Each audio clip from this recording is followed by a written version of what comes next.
Hello there and welcome back to the Science Sleepy Minds. Outside your window the world glows with artificial light. Street lamps flicker, a car engine hums faintly in the distance. Your phone buzzes with a notification you don't care to check. And yet, behind all this quiet noise, the most persistent thing in the universe is ticking, relentlessly, irreversibly. Time. It always moves forward, never the other way around. You can't rewind to relive your last cup of coffee, or the time you didn't double knot your shoelaces and face planted in public. But why? Why can't time flow backward? Why don't broken cups spontaneously unbreak? Or smoke jump back into the candle? Tonight you're going to find out. Well, mostly. You probably won't survive this, but only in the metaphorical, mind melted by thermodynamics kind of way. Don't worry. No equations, just cozy storytelling and a gentle descent into the weirdest rule of the cosmos, entropy. So, before you get comfortable, take a moment to like the video and subscribe, but only if you genuinely enjoy what I do here. And hey, drop your location and local time in the comments. I love seeing where in the timeline you're listening from. Now, dim the lights, maybe turn on a fan for that soft background hum, and let's ease into tonight's journey together. You begin in a place where the clocks don't tick, not in the usual way at least. They droop, they melt. They seem confused, like they've just seen something that broke their fundamental understanding of reality. This is Salvador Dalí's The Persistence of Memory, and even though you're technically in an art museum, wearing socks that are way too slippery for this polished marble floor, what you're really doing is wandering inside a metaphor. Dalí didn't paint melting clocks because he was out of ideas. He painted them because they represented something profound, the subjective, distorted experience of time. The fact that time can feel slower or faster depending on how bored or panicked you are. But even when it feels slow, it still only goes one way. You stare at one of the warped clocks, and somewhere in your mind, a question begins to bubble. What makes time move forward? Most of physics doesn't care which way time flows. That's the disturbing part. The math that governs motion, Newton's laws, Einstein's space-time curvature, even quantum field theory, they're all time-symmetric. They don't require a direction. If you filmed a planet orbiting a star and then played it backward, the laws would still work just fine. No alarms would go off in the universe's customer service department, and yet, there's something about how we live that tells us there is a direction. There is a before and an after. There's your cereal, dry and crunchy in the box, before it became a soggy regret you tried to eat while walking to your 9 a.m. meeting. There's a party before the mess, not the other way around. Memories only point back, eggs only scramble. This something, this guiding force that gives time its direction, is entropy. Not energy, not space. Entropy. You've probably heard entropy described as disorder, and that's kind of true. But it's more accurate to say that entropy is a measure of how many possible ways a system can be arranged without changing its overall appearance from a zoomed-out view. The more possible arrangements, the higher the entropy. Imagine your sock drawer. If every sock is folded, colour-sorted and aligned with military precision, that's a low entropy drawer. But the moment you start tossing in unmatched pairs, rogue dryer victims, and that one Halloween sock that somehow ended up with your dress socks, boom, entropy's climbing. And weirdly, that messy state has way more possible configurations than the neat one. That's why it's more likely. The second law of thermodynamics says that in any closed system, entropy will tend to increase. Things will go from ordered to disordered, from specific to generic, from structured to whatever the heck is happening in your sock drawer. That's why the cup doesn't reassemble. It's not that it can't, it's that it's statistically absurd that all the tiny particles, atoms, molecules, vibrations, would accidentally find their way back into that perfect cup form, with all the shards aligning like puzzle pieces and the cracks healing themselves like cinematic magic.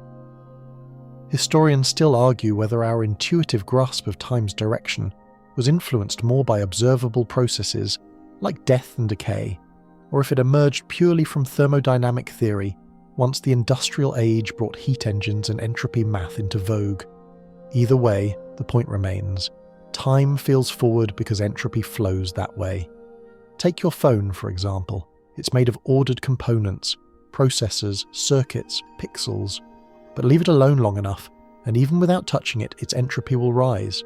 Batteries degrade, heat builds, screens develop dead pixels. The longer it exists, the messier it gets. This is not personal. This is physics being lazy and just letting the odds play out. Here's a quirky tidbit. In 1865, a German physicist named Rudolf Clausius coined the word entropy from the Greek trepain, meaning transformation. He did it not because he loved Greek, but because he wanted a word that sounded like energy, but wouldn't confuse people. Spoiler, it still confuses people, especially undergrads. But even if the word is fuzzy, the idea is not. Entropy is the universal tax you pay for having anything interesting happen at all. You can't boil water without increasing the entropy somewhere. You can't think a thought or twitch a toe without a little bit of ordered energy turning into heat, waste and disorder. And what's worse, or maybe just wonderfully poetic, is that entropy gives rise to time itself, at least as we experience it. We can't travel backward through it because doing so would mean reversing the rise in entropy. That would mean unboiling the water, unburning the wood, unliving the life. It's not impossible in a technical sense, just so improbable that you'd need to wait longer than the current age of the universe squared, and maybe cubed. Which makes you wonder, if entropy didn't exist, would you even feel time? Would there be memory, sequence, narrative, the idea of a before and after, or would the universe be like one of those frozen frames from Dalí's painting, beautiful but utterly still? You're not quite sure yet, but your socks are warm. The fan hums, and somewhere deep in the melting gears of the cosmos, entropy continues its slow, lazy drift toward higher disorder, dragging you, time, and everyone you've ever known along for the ride. You wake up, well, sort of. You stir. The world is blurry, your pillow is suspiciously warm, and your brain feels like someone microwaved it for precisely 1.2 seconds too long. And without even trying, without even thinking, you've just raised the entropy of the universe. Again. Your body is a walking, talking, burping thermodynamic engine. A messy, leaky, gloriously inefficient factory of entropy. Every time you blink, breathe, digest, sweat, or think about whether you left the stove on, you're increasing disorder. Not in some metaphorical, poetic way. In a literal, physics doesn't care about your feelings kind of way. It starts with heat, the warm exhale from your nose, the low hiss of your coffee cooling in the mug. Even your thoughts, those mysterious little neuron zaps, generate heat. Your body runs on chemical reactions, glucose, oxygen, ATP, and every single one of them loses a bit of usable energy to the environment. It doesn't just vanish, it disperses, spreads out, becomes harder to harness. That's entropy in action. Remember that overpriced protein bar you ate this morning? Inside your stomach, it was broken down into molecules, then absorbed, processed, stored, and burned in countless micro-reactions. But every one of those reactions came with a little puff of disorder, a smudge on the great thermodynamic whiteboard. The heat from digestion leaks out into your bloodstream, your skin, the air. You're basically a portable furnace trying, and mostly failing, to stay just ordered enough to keep going. And yet, from a certain angle, you look so organized. 2 eyes, 10 fingers, symmetrically arranged toes. You walk upright, brush your teeth, mostly, and even alphabetize your spices when you're in a mood. So what gives? If entropy is always increasing, how did something as complex and structured as you come to exist? Here's where it gets fun. Your structure doesn't violate the laws of thermodynamics. You're not fighting entropy, you're outsourcing it. You maintain internal order by increasing disorder outside yourself. You consume low-entropy food, ordered molecules, and turn it into high-entropy waste, heat, carbon dioxide, a few alarming sounds in the bathroom. The universe lets you stay neat inside because you're making a mess outside. It's a cosmic deal, and honestly, kind of a scam. But it works. There's an old historical tidbit here that gets physicists oddly excited. In the 19th century, when the idea of entropy was still freshly terrifying, Scottish physicist William Thomson, aka Lord Kelvin, described life itself as a device for extracting mechanical energy from its environment by increasing entropy. Basically, you're a thermodynamic vampire, nibbling order and spitting out chaos. He didn't mean it as an insult, but still, ouch. Even at rest, you're still entropic. Your body emits infrared radiation, heat, in the form of light you can't see. Stand in front of an infrared camera and you'll glow like a malfunctioning toaster. And every one of those photons, those tiny packets of light, carries away a little bit of energy, spreading it into the universe, never coming back, never refocusing, just gone. This is why perpetual motion machines don't exist, why you always need to recharge your phone, refuel your car and reboot your brain with naps and snacks. Every system leaks. Every process loses energy. Nothing stays perfectly efficient, not even you, high-functioning entropy machine that you are. There's even a fun modern twist on this. In 2012, a group of researchers found that the human brain uses more energy when it's forming new memories than when it's retrieving old ones. Why? Because creating structure, linking neurons, reinforcing pathways, requires lowering internal entropy, which takes work, and that work creates heat. Yep, your brain gets warmer when you learn. Literal brain heat. It's not just a metaphor for stressing out during algebra. Scholars still argue whether this metabolic entropy cost explains why we forget things so easily. Maybe your brain's just cheap, or maybe it's physics, quietly whispering, "Nothing gold can stay, my dude." But perhaps the strangest thing about all this is how alive you feel despite being a rolling avalanche of entropy. Or maybe because of it. Think about a candle. When it's burning, it's beautiful, bright, warm, dynamic. But it's also falling apart. The wax melts, the wick burns, the flame releases heat and light. All that beauty is entropy rising. The moment it stops, that moment of perfect stillness, isn't peace, it's death. No more flow. No more transformation, just equilibrium. And in thermodynamics, equilibrium is the end of the party. The pizza's cold, the music's off, and entropy's had the last laugh. You're still mid-party. Sure, your hair's a mess and you're out of clean mugs again, but entropy-wise, you're thriving. You're pushing energy through your system, converting order into motion, thought, laughter, and the occasional existential spiral. And speaking of spirals, here's a quirky historical nugget. In the 1850s, a German physicist named Hermann von Helmholtz tried to calculate the total free energy available in the universe. His conclusion? Everything would eventually wind down, like a watch left unwound, leading to a future where all temperatures equalize and nothing happens anymore. He called it the heat death of the universe. Total vibe kill. And yet, even in the face of that slow doom, you get up each morning and make toast. Beautiful, crunchy, golden toast. That act alone, burning sugars, crisping starches, is a symphony of localized entropy, and somehow it brings joy, comfort, order, even in the briefest of ways. So you move through your day, wiping crumbs, reboiling the kettle, answering texts that increase your personal chaos, wondering how something as destructive sounding as entropy can be woven into every act of living. But here's the quiet secret. Entropy isn't just destruction. It's change. It's motion. It's what stops the universe from freezing into stillness, from staying trapped in the same configuration forever. Entropy is the reason rivers flow, engines run, stars burn, and you can fall in and out of love. It's not the villain, it's the clock. So maybe you're not broken. Maybe you're just entropic in the most poetic way. And as you brush your teeth tonight, spitting foamy, minty entropy into the sink, know that you are, in every breath, keeping the story of time moving forward. One cozy disaster at a time. You stand in the kitchen, holding an egg. Just one. Cold from the fridge. Smooth, fragile, deceptively perfect. And even though you're barely awake and still wearing one sock, you know, this is a one-way object. You drop it. It hits the floor in an operatic crack. Yolk spreads like a sunset. Whites ooze into tiles and the shell shatters into geometry no human hand could ever replicate. You stare down at the mess, blinking, slightly horrified. But somewhere, beneath the annoyance and the squish now soaking into your sock, a thought bubbles up. Why does this always happen one way?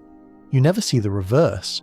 Never in your life have you watched a pile of egg goo leap upward, reassemble its calcium shell with a delicate pop, and land back in your palm, chilled, pristine, and smug. Even if you filmed the entire thing and hit rewind, your eyes would know it was fake. The reverse violates something deeper than just what usually happens. It violates your entire sense of cause and effect. And that, my poor egg-footed friend, is the arrow of time.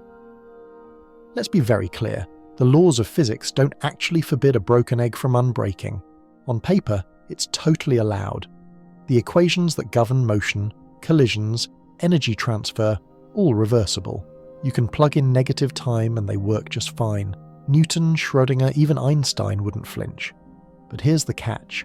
While the laws allow it, the odds do not. That egg?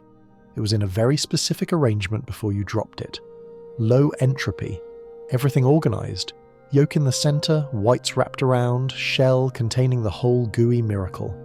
But the moment it hit the floor, its particles exploded into a vastly less specific, more probable state. The goo could end up anywhere, and that's the core of it. Entropy always increases because disordered states vastly outnumber ordered ones. Let's say you had a jigsaw puzzle, 1,000 pieces, fully assembled. That's a low entropy state, but shake the box, instant chaos. A high entropy mess with thousands, millions of possible configurations. Sure, it's technically possible that a random shake could reassemble the original image of the adorable corgi in a teacup. But don't bet your rent money on it. Historians still argue whether our cultural fascination with irreversible events, like breaking things, burning things, losing things, has ancient roots. Early myths often feature irreversible transformation. Think Pandora's box, Humpty Dumpty, or, depending on your interpretation, Adam and Eve's crunchy apple mishap. Once the change happens, it can't be undone. Some scholars say this reflected natural disasters, fires, floods, plagues, that could not be unhappened. Others think it mirrors our biological aging and the eerie impossibility of returning to innocence once it's lost. But whether it's cosmic or cultural, we all carry this gut knowledge. Some things only go one way. Take your morning coffee, steaming hot, you stir it, and cream spirals in like marble. Beautiful, hypnotic, but it doesn't unmix, no matter how long you stare. Stirring is easy, unstirring is cosmically inconvenient. The same thing happens with sound. A glass shatters, and the sound waves ripple outward, spreading energy across the room, into your ears, into your skin. But those waves don't suddenly converge, gather their little vibration feet, and march backward into the glass to rebuild it. They could, but the odds are roughly snowball in a lava pit while juggling knives levels of bad. And that's really what entropy is telling you. It's not that order can't happen. It's that randomness is more likely. Messes are easier. Disorder is statistically dominant. It's the default. But let's get weird for a second. Imagine a universe where everything runs backward. You'd see eggs leap off the floor and seal themselves. Shattered vases would rebuild. Cold coffee would heat itself up, drawing warmth from the air. Dead plants would regreen, unwilting. Even people would unage, greying hair retreating, bones uncreaking, eventually vanishing back into wombs like some deeply unsettling Benjamin Button fever dream. And in that universe, entropy would still be increasing, just in that direction. From its perspective, it's our timeline that's backward. Our future is its past. Entropy doesn't care what direction you think time is moving. It only cares about probabilities, about going from less likely to more likely states. A quirky side note here, physicist Ludwig Boltzmann, yes, the same guy who basically gave us the math behind entropy, had a tombstone engraved with the formula S K log W, which defines entropy in terms of microstates. But what people don't always mention is that Boltzmann struggled with the implications of his own equation. He knew that technically, a system could fluctuate into lower entropy states.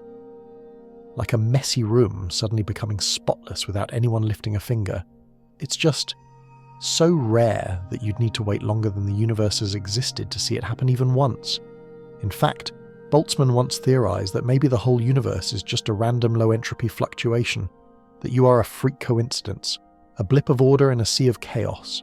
It's called the Boltzmann Brain paradox. The idea that it's statistically more likely that a single thinking brain could spontaneously assemble out of particles in a high entropy universe than that an entire ordered cosmos like ours could form naturally. Comforting, right? Don't worry. Most physicists think that theory is nonsense, mostly because if it were true, your memories would be fake, your egg wouldn't be broken, it never existed. Which would be a shame, because your sock is still soaked with yolk. So, Where does this leave you? In a kitchen that feels more like a physics lab, one egg down, one sock ruined, and one reminder that entropy isn't just about mess, it's about direction. Not because it's forbidden to go backward, but because it's just astronomically improbable. You clean the floor, slowly, watching the yolk smear. You are, in this moment, fighting entropy, trying to recreate order, to reverse the chaos. But you'll never get it exactly back. A molecule here, a stain there, some lost to evaporation, some wiped away. The egg may be gone, but its increase in entropy remains. And you know what? That's okay, because every mess tells a story. Every crack and splatter and wrinkle in your day is proof that time has passed, that something changed, that you're moving forward even if your breakfast didn't survive. And next time, maybe crack the egg over the pan. You've moved on from the egg, emotionally at least. But as you sit at the table now, half-dressed, sipping lukewarm coffee and waiting for your toast to finish doing its thermodynamic thing, you're starting to feel it. This vague, creeping sense that everything around you is slowly falling apart. Not dramatically, not all at once, just gently unravelling. Your house gets dustier every day. The fridge light flickers more often. Your keys disappear into stranger hiding places. You can't even find the energy to alphabetize your spice rack anymore, and that used to spark joy. This, dear listener, is entropy's daily grind. The long game, the cosmic slow burn, and to understand it properly, you need to meet the troublemaker at the heart of it all, entropy, the not-quite disorder goblin of the universe. So, what exactly is entropy? Well, entropy's PR team did a terrible job. Most people think it means disorder, like messy room, high entropy, neatly folded socks, low entropy. Boom, done. Except, that's a little too kindergarten. Entropy isn't just about visible mess. It's about how many ways a system can be arranged without changing what you see from the outside. It's a question of probability, not just tidiness. Let's break it down. Suppose you have a box of gas, because of course you do. Who doesn't own a metaphorical box of gas these days? If all the gas particles are sitting quietly in one corner of the box, that's a very specific configuration. Not impossible, just super unlikely. It's low entropy, because there are very few ways to arrange the particles and still get that tidy clump in the corner. But if the gas spreads out randomly across the box, that's way more probable. There are billions of ways to achieve that kind of spread out chaos. So, the more possible arrangements, the higher the entropy. The universe likes options, and unfortunately for your Tupperware drawer, most of those options look like chaos. Quirky tidbit alert. The concept of entropy originally came out of steam engine research in the 1800s. Engineers were trying to figure out how to make engines more efficient, and they kept running into this frustrating truth. You could never convert all heat into useful work. Some of it always leaked away, dissipated, became unavailable. So a bunch of clever, and probably very sweaty, men in waistcoats invented thermodynamics to explain why machines suck. The man of the hour was Rudolf Clausius. In 1865, he formally introduced the term entropy and gave it its doom-flavoured tagline, "The energy of the universe is constant." The entropy of the universe tends to a maximum. Catchy, right? Definitely the kind of slogan you'd want on a bumper sticker or your next existential crisis. Clausius imagined entropy as a kind of tax, something the universe collected whenever energy moved around. And because energy always moves around, heat flows, things break, phones die mid-text, entropy always increases. And here's where it gets sneaky.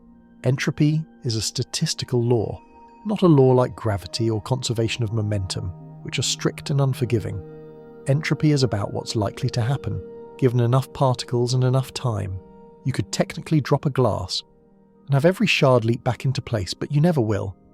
Because the odds are, well, we're talking finding a specific drop of water in the entire Pacific Ocean by licking one raindrop levels of unlikely. Historians still argue whether Clausius fully grasped the long-term implications of his own work. Some suggest he saw entropy as a mechanical issue, relevant to engines and chemistry, sure, but not necessarily the architecture of time itself.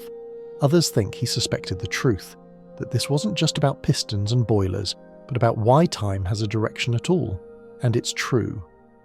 The second law of thermodynamics, that entropy in a closed system always increases, is the only fundamental law of physics that cares about time's direction. Everything else? Symmetric, reversible. Play it backward, and the math doesn't blink. But entropy keeps score. It whispers, you remember the past, not the future, because entropy was lower then. It says, your ice melts, because there are more warm states than cold ones. It hums, the arrow of time is just the universe getting statistically lazier. And it's everywhere. Open your fridge, cold air spills out, you can't unspill it. That lost chill, that little entropy boost, is permanent. Pour cream into coffee? Same thing. Mixing increases entropy. You never see it unmix, even breathing. When you inhale oxygen and exhale carbon dioxide, you're burning fuel and releasing energy. And that energy disperses into the room, into the walls, into the floor. You'll never get it back in a neat retrievable package. The system, the room in this case, has become more disordered. Here's the twist. This isn't a bad thing. Entropy isn't a villain. It's not out to ruin your soup or crash your hard drive. It's just a natural consequence of probability. High entropy states are simply more common. There's nothing sinister about it. Actually, entropy is kind of generous. It's what gives you time. Without entropy increasing, time wouldn't have a direction. There would be no before and after. You'd be stuck in some frozen slideshow of infinite stillness. No movement, no heat, no life. But thanks to entropy, things happen. Things change. Fires burn, stars collapse, people age, soup gets cold, and yes, eggs break. The mess isn't failure, it's evidence that time is doing what time does, that the universe is alive and moving forward, even if your living room looks like a laundry-themed crime scene. So next time you feel like your life is just a growing pile of tangled cables and mismatched socks, remember this: you are not failing. You're just participating in the one universal law that literally everything else is also following. You're doing entropy's dance. And if you ever feel like cleaning up, well sure, but just know, you're only temporarily winning. Entropy's patient. Entropy always wins in the long run. Just don't tell your laundry basket that. It already knows. You open the freezer door and stick your head in just for a second. Not because you're melting, although yes, your house does feel like a badly designed sauna, but because you need a little hit of low entropy. A breath of order in a world full of mess. And yet even your freezer is lying to you. Yes, it's cold. Yes, it's where frozen peas go to die. And yes, your ice cube tray is technically doing its job. But here's the awkward truth. Your freezer is fighting entropy with every last watt of electricity, and it's losing, slowly, elegantly. With a faint whirring sound that says, I can't do this forever. Tonight you're going to hang out with the rebels of the entropy world, the machines and devices that dare to push against the flow. Fridges, lasers, air conditioners, coffee makers, your electric toothbrush. All of them are tiny resistance fighters in the thermodynamic war. But they pay a price, and so do you. Let's start simple. Your fridge. Its job is to lower entropy inside itself, to keep things cold, unmoving, structured. But the second law of thermodynamics says, fine, you can do that, but only if you raise entropy somewhere else. So your fridge kicks out heat through the back coils, warming the surrounding air. Overall, entropy still goes up. It's like cleaning one room by dumping all the junk into the hallway. Quirky historical aside, the refrigerator might seem like a recent luxury, but ancient Persians built yakhchals, massive conical ice houses in the desert that used clever airflow and evaporative cooling to keep things cold without electricity. Early thermodynamic hackers, if you will. But whether you're using clay, ammonia, or whatever your modern fridge does, shh, don't open that panel. You can't cheat entropy. You can redirect it.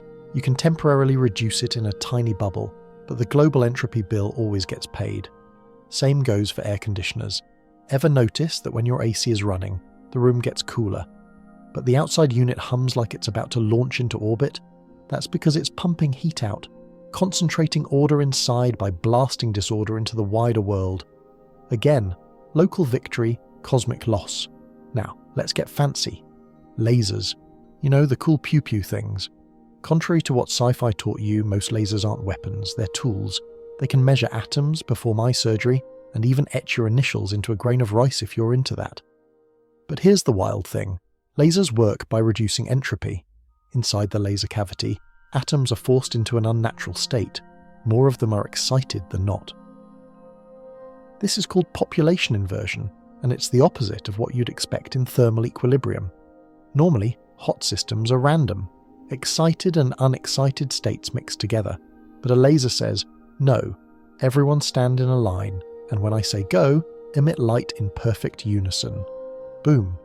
Coherent light. Low entropy. But again, this takes energy. You don't get that tidy, disciplined beam of light without dumping a lot of chaos elsewhere. Lasers have to be pumped, electrically, chemically, or optically, and all that pumping creates heat. Mess entropy. And speaking of heat, your coffee maker is another mini-entropy story.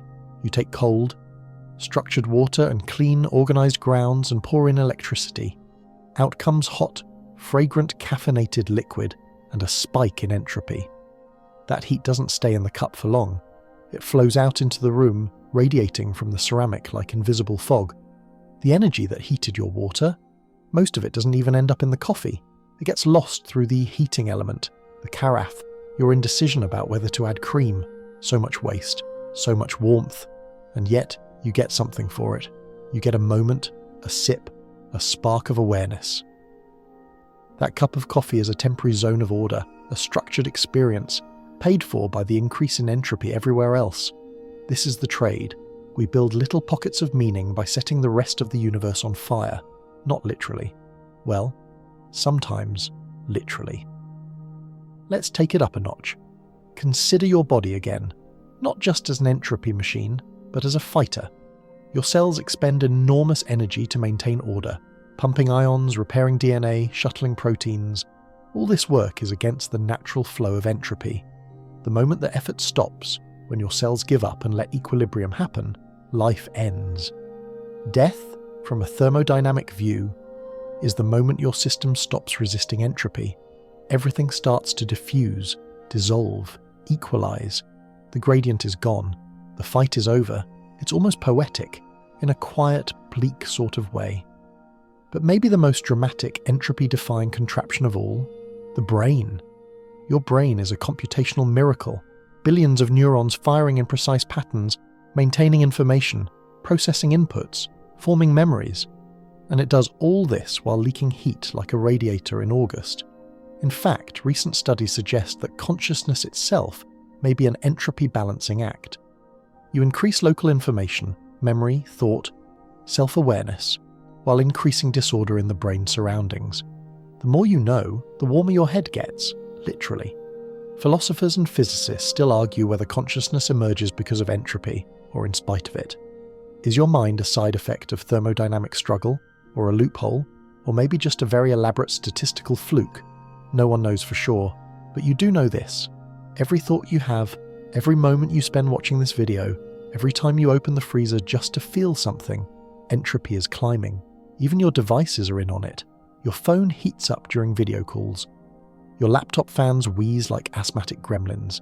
Every tap, every bite, every notification, entropy ticks higher. Digital systems may look tidy, with their grids and icons and crisp resolution, but behind the scenes, they're chaos factories, burning electricity, scattering heat, degrading slowly. Your hard drive dies not with a bang, but with a quiet, entropic whimper. So yes, you can build machines to fight entropy, to carve little pools of order in the great cosmic current, but the fight is always temporary, always uneven. The second you unplug them, or forget to clean the coils, they surrender, they melt, they equalize, just like you. But for now, the freezer hums, the fridge keeps your snacks safe, the laser pointer dazzles the cat, and you, dear entropy renegade, sip your coffee and press on. Because sometimes, a little localized order, however fleeting, is worth the heat. You're lying in bed now, staring at the ceiling. The fan spins above you, lazy, rhythmic, barely moving the air. There's that hum again, the white noise that hides all the little creaks and groans of a house that's quietly falling apart. And in this sleepy twilight, your brain stumbles into something that feels like a trapdoor. What if none of this is real?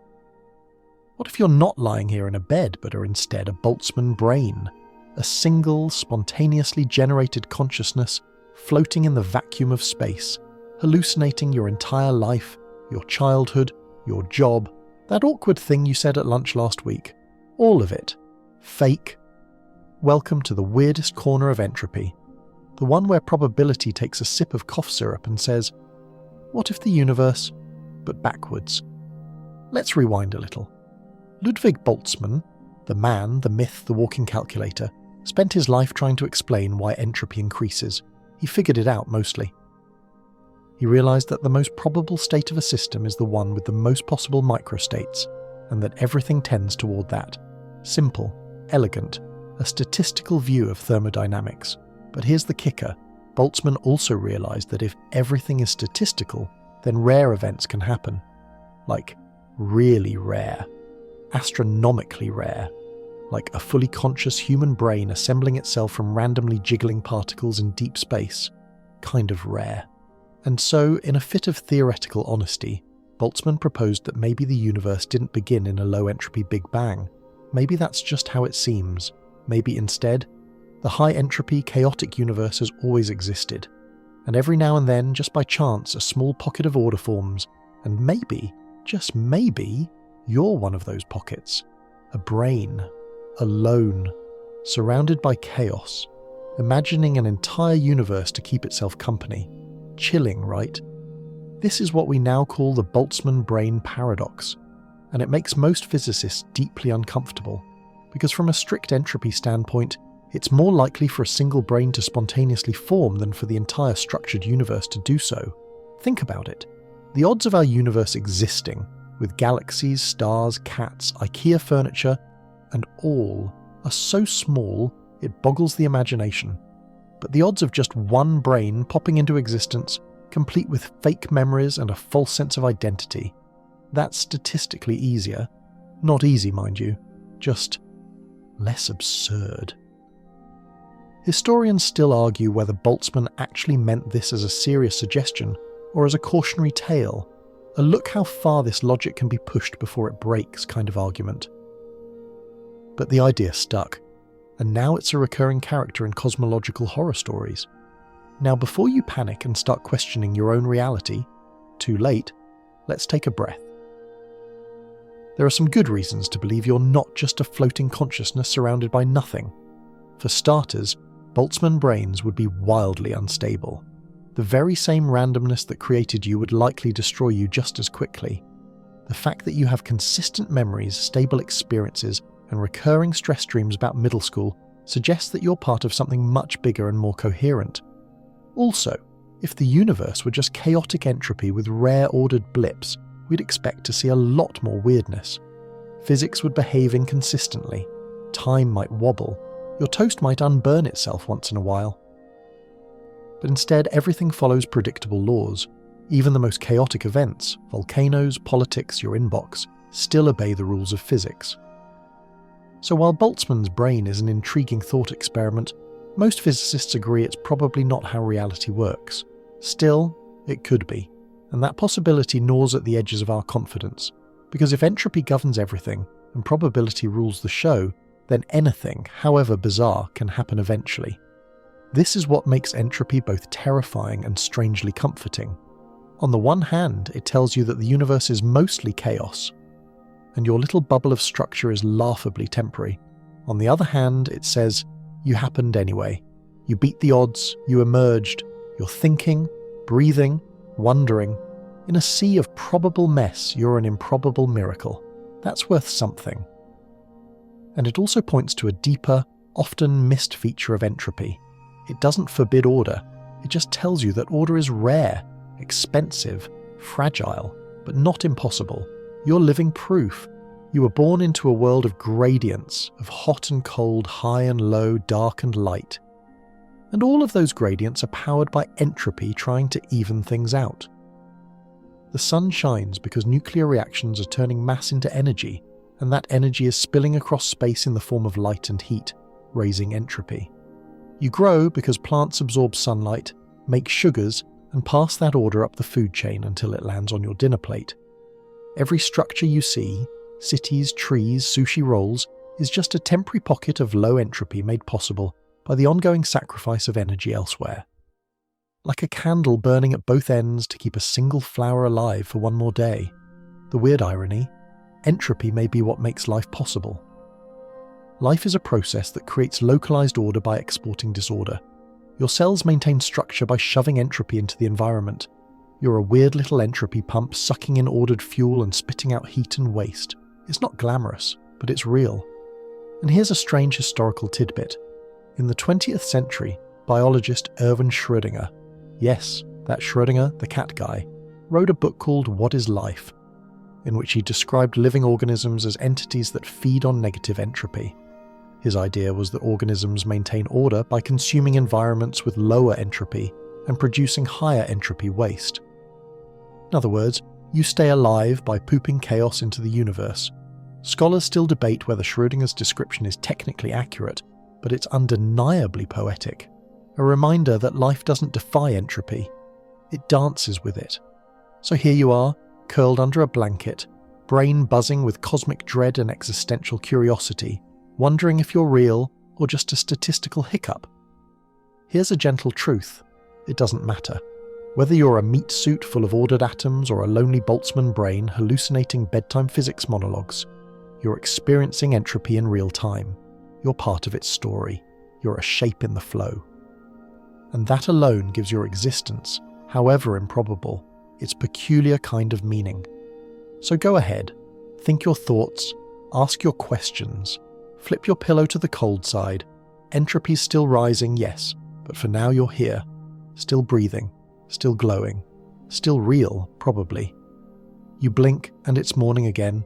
Your eyes are dry, the light has shifted. Somehow time marched forward. No alarms, no meetings, no decisions made, and yet your coffee is cold again. You pour a new one because of course you do, and as you stir in a little cream, you watch those swirling galaxies form in your mug, white spiraling into brown, merging, mixing, vanishing. Beautiful, irreversible. You already know what's happening here. Entropy's on the move. But today you want to understand why time always moves in one direction. Why you remember the past but not the future. Why things happen, and why they only unhappen in sci-fi movies and emotional flashbacks. Let's talk about time's arrow and how entropy is the archer. Start with this. Most laws of physics don't care about time's direction. Throw a ball in the air, film it, then play it backward. It still makes sense. The trajectory obeys Newton's laws either way. Electric charges move. Maxwell's equations don't mind which way the clock ticks. Even quantum mechanics, that spooky magician in the corner, is largely time-symmetric. But you are not. You don't uneat dinner. You don't fall upstairs. You don't get younger when you take a nap, even if you really, really need it. The one law that does care about time's direction, the second law of thermodynamics, entropy increases over time. That's it. That's the only fundamental law of physics that draws a clear line between before and after. And suddenly, everything else falls in line. Your memories only work in one direction because memory requires structure. When you encode an experience, your brain creates ordered patterns, synaptic changes, molecular tags, all that good neuro stuff. That's a decrease in local entropy, and it requires energy. Energy you borrow from food, sunlight, or yesterday's very bad coffee.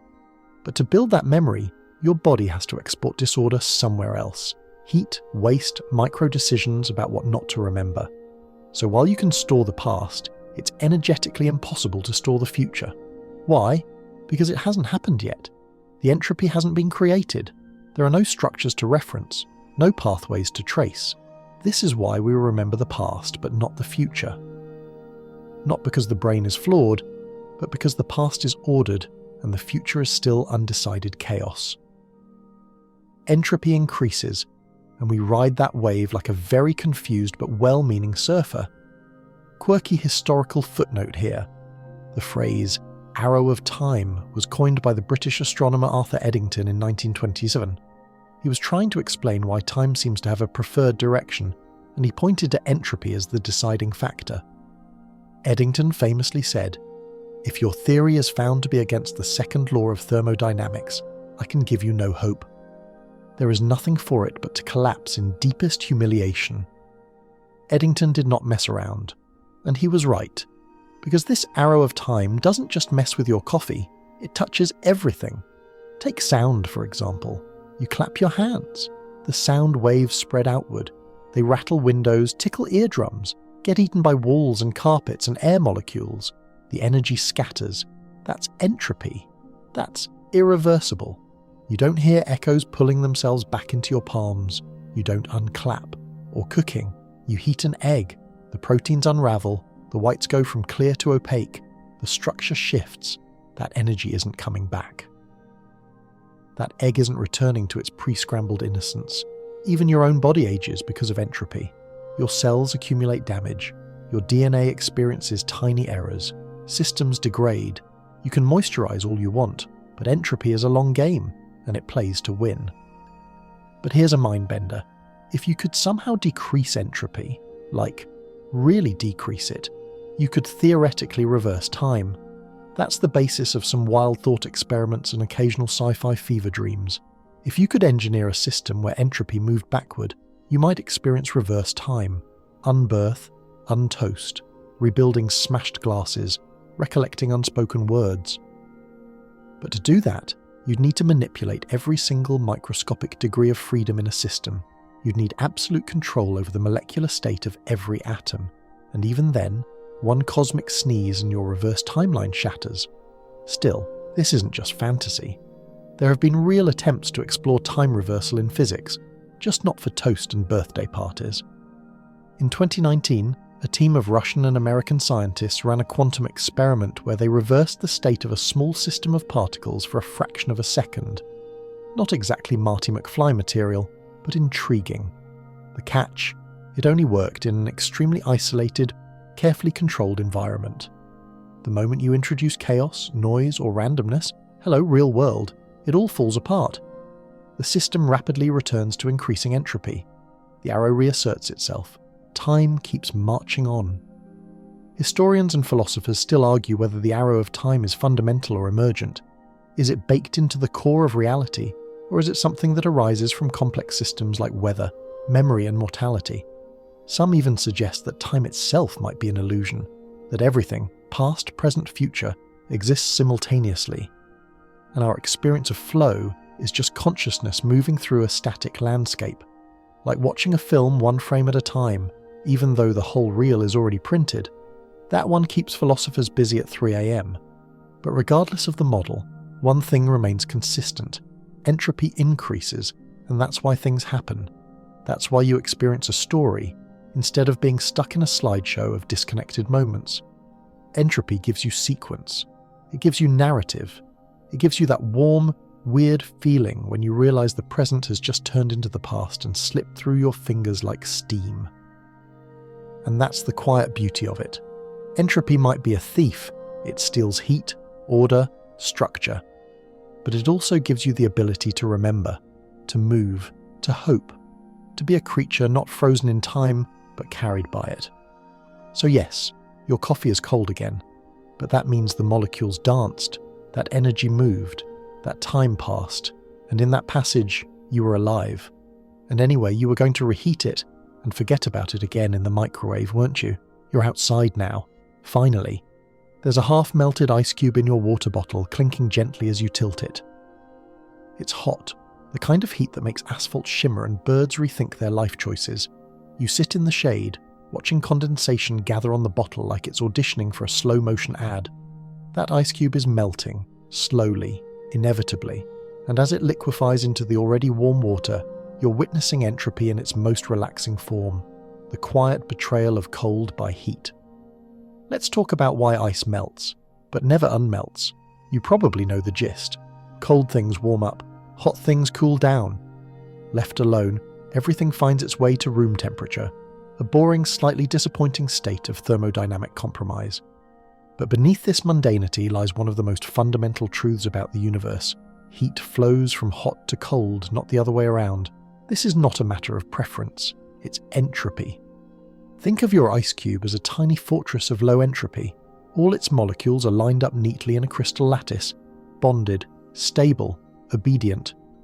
Compared to the chaos of water molecules bouncing around in a glass, that ice cube is a little miracle of the order, But the moment it meets heat, whether from your hand, the air, or the water around it, those orderly molecules begin to shake, then wobble, then break free.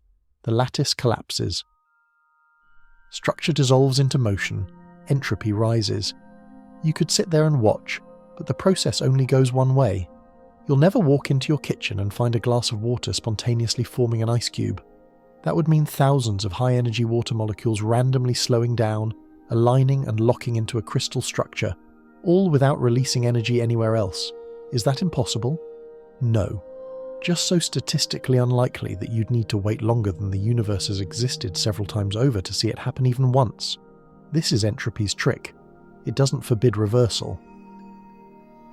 It just buries it under a mountain of probability so deep you'd need an entropic bulldozer to dig it out. Quirky fact break. In 1929, physicist John von Neumann joked that if people wanted a better understanding of entropy, they should stop calling it disorder and just say, entropy is the thing that always increases. His point? The math is solid, but the intuition is fuzzy. Calling it disorder makes it sound like entropy is a rebel teen kicking over Lego sets. In truth, it's just the universe exploring the most likely states. And the most likely state of your drink? Watery, lukewarm, a little disappointing. Because that's what happens when systems are left alone. Differences, like the temperature gap between ice and water, fade over time. The fancy term for this is thermal equilibrium, and it's where all heat-based drama goes to die. Everything evens out, and once it does, it stays there, forever. Unless, of course, you add energy. Force the system to do something unlikely, like putting your drink back in the freezer, or inventing air conditioning, or blowing on your iced tea like a confused Victorian poet. But even then, you're not reversing entropy, you're just relocating it. Remember your freezer from earlier? It cools things down inside, but only by dumping heat outside. You can lower entropy in one place, but the cost is always more entropy elsewhere. It's a trade, not a refund. Still, we try. Humans have always hated heat. Or rather, they've hated the kind of heat that refuses to do work anymore, what we might call useless energy. Heat spread too thin can't power engines, can't boil water, can't toast bread. And so we build machines to concentrate energy, to hold off entropy's slow erosion of difference. Historically, this is where thermodynamics began. In the 18th and 19th centuries, scientists studied steam engines not because they cared about ice cubes, but because they wanted to understand how to extract useful work from heat. And what they found, again and again, was that you could never do it perfectly. There's always waste, always some heat that escapes, always a little entropy tax. That's why no engine is 100% efficient. That's why your laptop fan sounds like it's dying during a Zoom call. That's why your car gets hot even when it's moving fast. Every time you use energy, some of it leaks into the universe as diffuse heat, and that heat raises entropy. It's the invisible footprint of every movement, every thought, every flick of a light switch. Scholars still argue whether this thermodynamic leakage is responsible for the psychological passage of time. Some suggest that our experience of now sliding into later is just the consequence of irreversible heat loss. As entropy rises, our memories accrue in one direction only, giving time its slippery texture. Others say that's too simplistic. That time is rooted in deeper physics, and entropy is just a symptom, not the cause. But either way, the melting ice cube remains the perfect metaphor, because it is time in visible form. As it melts, you watch the past, cold, rigid, structured, become the future, fluid, disordered, evaporating into the air. You can't stop it. You can slow it down, insulated mugs, coolers, minor wizardry, but you can't reverse it. And yet, in that irreversible process, there's a kind of beauty. That melting is what powers weather systems, ocean currents, plant growth. It's what lets your body regulate temperature. It's what makes rivers flow, clouds form, and yes, even what keeps your ice at a latte briefly tolerable on a summer day. Entropy isn't just destruction, it's movement, it's change, it's what makes the universe dynamic instead of frozen. Without it, we'd live in a world of perfectly preserved cubes, untouched and unmoving, forever locked in cold perfection. And frankly, that sounds awful. Give us the drip, the melt, the slow, inevitable warming. Because in that process we find rhythm and narrative, and sometimes puddles. So you sit a little longer in the shade, swirling the last of your ice water, watching the final cube dissolve. Not with sadness exactly, just awareness. Awareness that time flows one way, that difference always fades, and that even something as small as a melting ice cube is proof that the universe is still ticking forward, and so are you, back inside now. You're slouched on the couch, phone in hand, thumb doing its usual eternal scroll. Notification, meme, weather alert, group chat, another group chat you forgot existed. Then suddenly, you stop, you stare at your inbox. 14,287 unread emails. You feel a deep, soul-curdling entropy in your bones. Yes, tonight's topic is very real, very modern, and very personal. Because guess what? Entropy lives in your inbox too. Digital life might seem like a clean, abstract escape from the physical universe. No dust, no dishes, no melting ice cubes. But don't be fooled. The digital world is governed by the same rules as the physical one, just faster, and in smaller, sadder fonts. Let's break it down. Every email you receive, every file you save, every meme you download, every blurry selfie of your left nostril accidentally taken at 2 a.m. All of it takes up physical space. Tiny magnetic fields, electric charges, bits flipped in memory chips or etched into silicon storage. These aren't just imaginary ones and zeros, they're real physical states. They require energy to write, energy to store, and energy to read. And the more data you create, the more structure you impose on a digital system, and the more vulnerable it becomes to decay. That's right. Just like your cluttered kitchen drawer, your laptop is silently degrading, and entropy is having a field day. Here's a charming little truth. Data degrades. If you leave a hard drive unplugged for long enough, especially an old-school magnetic one, its data will eventually fade. Not because someone deletes it, but because the tiny magnetic orientations, the physical bits that encode your files, lose their alignment. The atoms wiggle, the fields blur. Over time, the sharp ones and zeros become fuzzy maybes. Solid-state drives, SSDs, aren't immune either. They store information as electrical charges in floating gate transistors, and those charges leak over time. Slowly, relentlessly, even in perfect conditions. So yes, your memes are mortal. Your digital photos, fading. Your old documents from college, entropy snacks. That folder labelled important Tosh tax stuff, final V12 that you definitely meant to back up, already dissolving into the digital ether. And every time you access that data, open a file, copy it, sync it, you're using electricity, generating heat, and thereby raising entropy in the real world. Even a simple search through your inbox means servers whir to life. Data centers burn energy, and waste heat disperses across miles of network infrastructure. A single Google search has been estimated to use about 0.3 watt-hours of electricity. Doesn't sound like much, until you do a few billion searches a day. All that energy turns into heat. That heat must be vented, cooled, dispersed, which is why data centers, the quiet titans of modern life, are some of the most entropic places on Earth. These gigantic warehouses are packed with servers, all buzzing 24/7. They run hot. They need enormous cooling systems. Sometimes entire rivers or lakes are tapped just to keep the servers from overheating. Some data centers are even being built underwater to leverage ocean currents for passive cooling, all to preserve our endless hunger for emails, selfies, and the occasional 10-minute video of a raccoon stealing chips. Quirky tidbit. In 2020, Microsoft completed a wild experiment called Project Natick, where they sunk a data center into the sea off Scotland. Why? Cooler temperatures, fewer people to mess it up, less dust, lower entropy basically. And it worked. The underwater servers had 1/8 the failure rate of their land-dwelling siblings. Historians still argue whether digital data qualifies as physical structure, in the same way as, say, a building or a molecule. But one thing's clear. Digital systems are not immune to thermodynamics. They may seem intangible, but they're backed by physical machines. Machines that age, break, degrade, and eat power like cosmic toddlers. Your phone, it gets hot. Your Wi-Fi router, warm to the touch.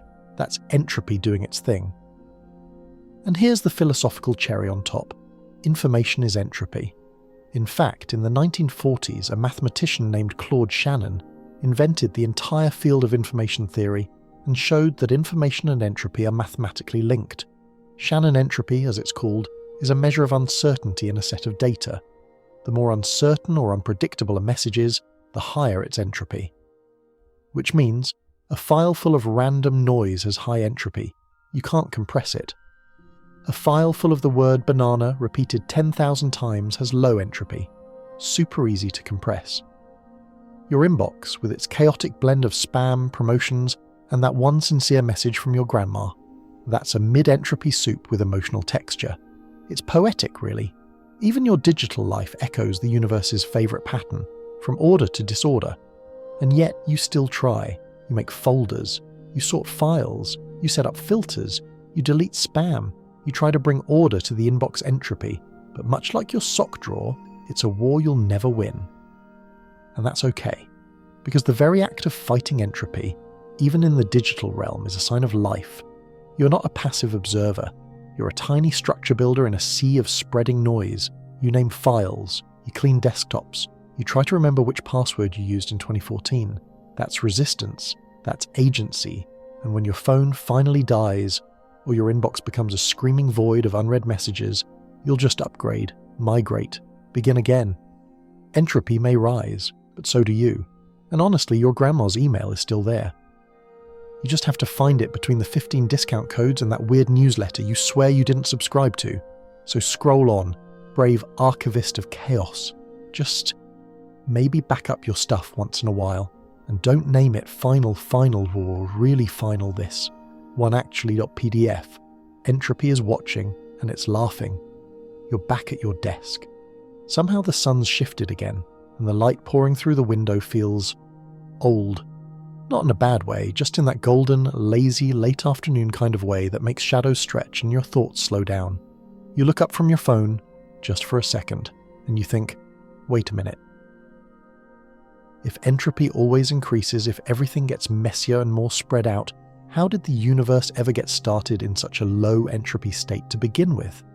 Now that's a good question, possibly the best one of all, and tonight you're going to crack it open, slowly, gently, like someone poking a bear with a spoon. Let's rewind. Way back, to the beginning, the Big Bang.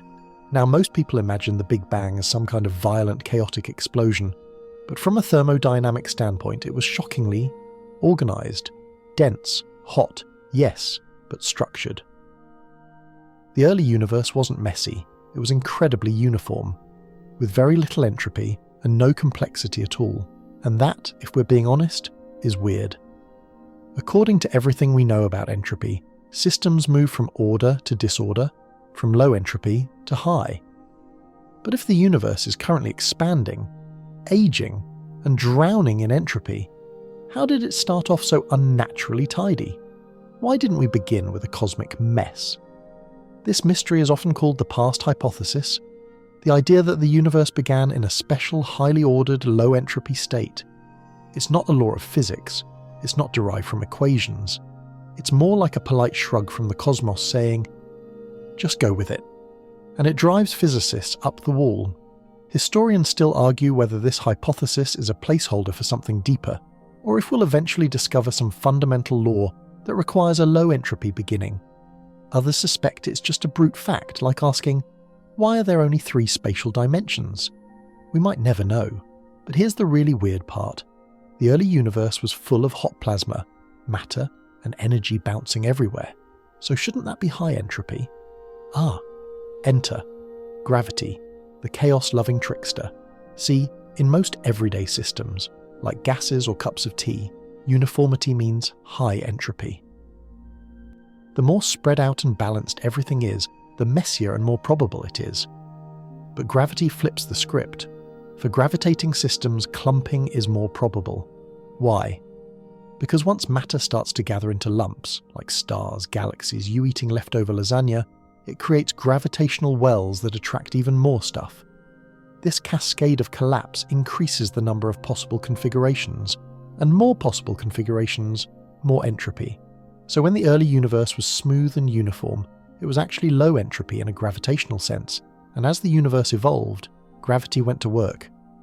It turned that smooth plasma into galaxies, galaxies into stars, stars into supernovae, supernovae into black holes, and black holes into, well, we'll get to that mess later.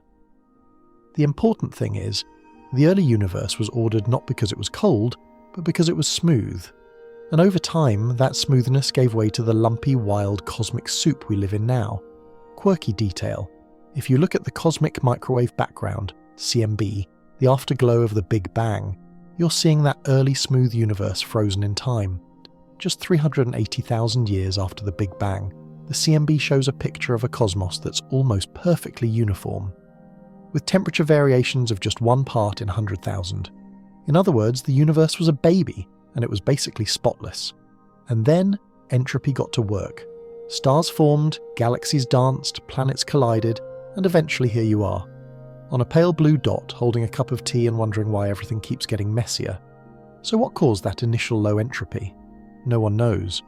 Some theories suggest the universe began with a quantum fluctuation, a brief moment where nothing jittered into something. Others posit that we're just one tiny bubble in a multiverse, and that most other universes are not low entropy, but we happen to live in the rare one that is, because it allows life. This is the anthropic principle.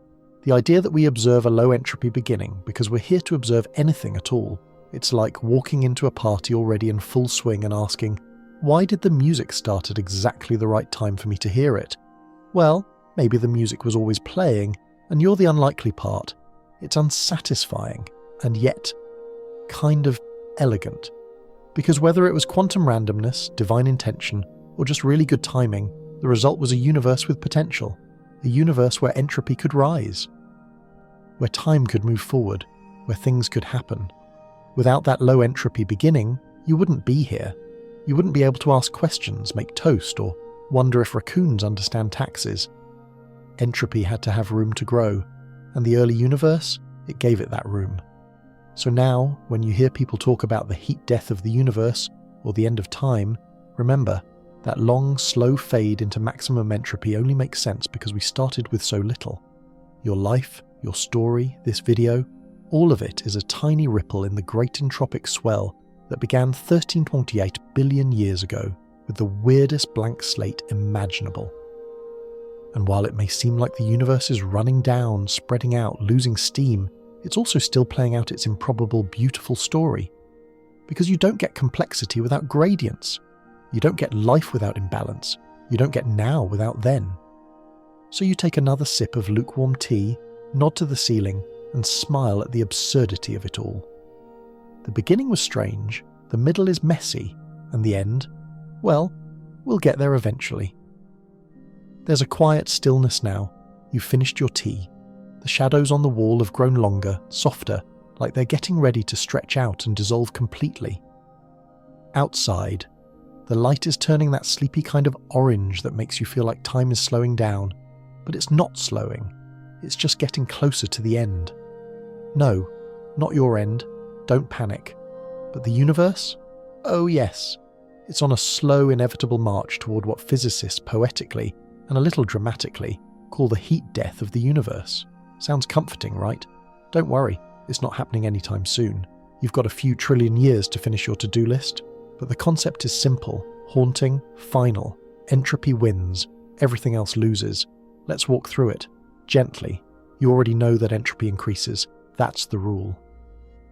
The whole game. But if entropy is always rising, then eventually we'll hit a point where there's nowhere left to go. Nothing left to spread. No gradients to exploit. No differences to turn into energy. And that, my friend, is heat death. It doesn't mean the universe will become hot. It means temperature will equalize everywhere. Total thermodynamic equilibrium. Every star burnt out. Every black hole evaporated. Every molecule lazily drifting through space, all at the same dull temperature, with no reason to move, interact, or change. It's not fire. It's not ice. It's meh. The ultimate do not disturb sign. This vision of the end of time has its roots in 19th century physics. Once scientists realized that entropy was always increasing, they began to imagine what the final stage of that process would look like. Lord Kelvin, yes, the temperature guy, was one of the first to propose that the universe might simply run out of usable energy. Think of it like this. If energy is the currency of the universe, then entropy is the receipt, and eventually you'll have all receipts and nothing left to buy. Just a wallet full of thermodynamic reminders that the party's over. Even now, the universe is well on its way. Stars are burning through their fuel. Galaxies are drifting apart, and in the far, far future, long after the last star flickers out, the only things left will be slowly cooling embers, black dwarfs, and lonely photons stretching into nothing. Quirky fact: a black dwarf is what a white dwarf becomes after it has cooled for quintillions of years. We've never observed one, not because they don't exist, but because the universe isn't old enough yet. Literally, not a single black dwarf has had time to form. Talk about long-term commitment. But it gets weirder. Eventually, even black holes, the universe's favourite mystery boxes, will vanish. Thanks to a phenomenon called Hawking radiation, black holes are expected to slowly leak energy and lose mass over unimaginably long timescales. How long? Try 1066 years for a stellar mass black hole. That's a number so big it makes your brain throw in the towel. As black holes evaporate, they'll release the last useful energy the universe has to offer. And then, silence. No stars, no light, no life, just particles drifting in ever-expanding space at uniform temperature, never interacting in meaningful ways. Entropy will be maxed out. Time in any functional sense will stop. Because remember, time needs change, differences, gradients, surprises. Without those, what's left to mark one moment from the next? Historians still argue whether heat death is the only possible end. Some cosmologists believe the universe might experience a big crunch, collapsing back on itself, while others suggest a big rip, where dark energy tears everything apart at the quantum level. But heat death? That's still the reigning champion in the category of most boring apocalypse. And yet, it's not nothing. There's something strangely peaceful about it. No explosions, no catastrophic collapse. Just a long, slow fading into silence, a cosmic nap. And maybe that's the way it should be. Entropy began with a whisper, a suspiciously low entropy beginning we still don't understand, and it ends with another. A closing curtain, a lights out. And here's a weird little thought to chew on while your fan hums in the background. The universe may reach maximum entropy long before it reaches absolute silence. Because as systems degrade and stars die, the rate of entropy change slows. That final moment, the actual tipping point into total heat death, could be so slow, so stretched out, that it might never feel like an ending at all. Just a gentle, quieting drift into a future with no distinctions. And that means right now, here, with your laptop still warm and your drink still a little colder than the room, you're living in a rare, energetic chapter of cosmic history. The middle. The part where things still happen, galaxies still form, stars still shine, people still text each other LOL at midnight for no reason. We are not yet in the flat line. We are in the jazz solo. You are entropy's greatest party trick. A speck of organised atoms who can sit on a couch and contemplate the end of time. And what do you do with that knowledge? You shrug. You take a breath. You realise that meaning doesn't come from permanence. It comes from being part of the story. A story with direction, and that direction, always, is forward. So the next time you feel overwhelmed by disorder, by the crumbs on the counter, the chaos in your inbox, the laundry pile that might be sentient, just remember, the universe is doing the same thing. But you get to notice, you get to care. Heat death may come eventually, but tonight, you're still warm, still awake, still here. And that makes this moment, fleeting as it is, a miracle of order in a universe that's mostly noise. Later now, the sky is that deep, washed-out indigo that always sneaks up on you. You blinked, and the sun disappeared. You're not quite ready for bed, not quite energized enough to do anything productive. So you just sit, letting time do its thing. Somewhere in the silence between now and sleep, your mind does what minds do best. It wanders. And now it's landed on a strange, tender question. Why do we forget? Why does memory fade? Why can't you remember what you ate for lunch 3 Tuesdays ago? Or the name of that kid from 5th grade who always brought weird sandwiches? Tonight we connect the most human experience of all, memory, to the most cosmic principle of the universe, entropy. And the results are surprisingly poetic. And also, yes, slightly tragic. Let's begin here. Memory is not a storage box. It's not a cabinet full of VHS tapes waiting to be rewound and replayed at your leisure. It's messy, fluid, fallible. Your memories change each time you revisit them. They get fuzzier, rewritten, overwritten, lost. And, say it with me, that's entropy, baby. But not just because forgetting is disorder. That's too simplistic. No, the real connection lies in the cost of remembering. See, to form a memory, your brain has to build structure. It strengthens certain synapses, alters protein expression, lays down chemical footprints. This is physical work. Real, measurable, energetic effort. An effort, as we now know, always comes with a price, an increase in entropy elsewhere. When your brain builds a memory, it's temporarily lowering entropy in one tiny region of your body, making something specific, organized, useful. But to do that, it must export entropy, generate heat, burn fuel, increase disorder in your surroundings. This means that memory, the very act of recording time's passage, is an entropic transaction. You pay for every remembered birthday, every favourite song lyric, every embarrassing moment you replay at 2 a.m. with a little bit of cosmic mess, a little rise in the background hum of the universe. Quirky tidbit. In the 1960s, scientists began to seriously explore the thermodynamics of computation. One landmark idea came from physicist Rolf Landauer, who proved that erasing information has an unavoidable thermodynamic cost.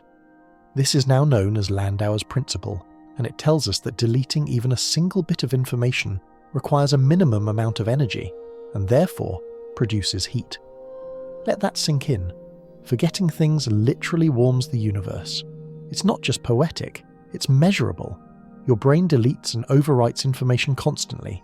If it didn't, you'd be overwhelmed, paralyzed by every trivial input from every moment of your life. So it forgets. It must forget.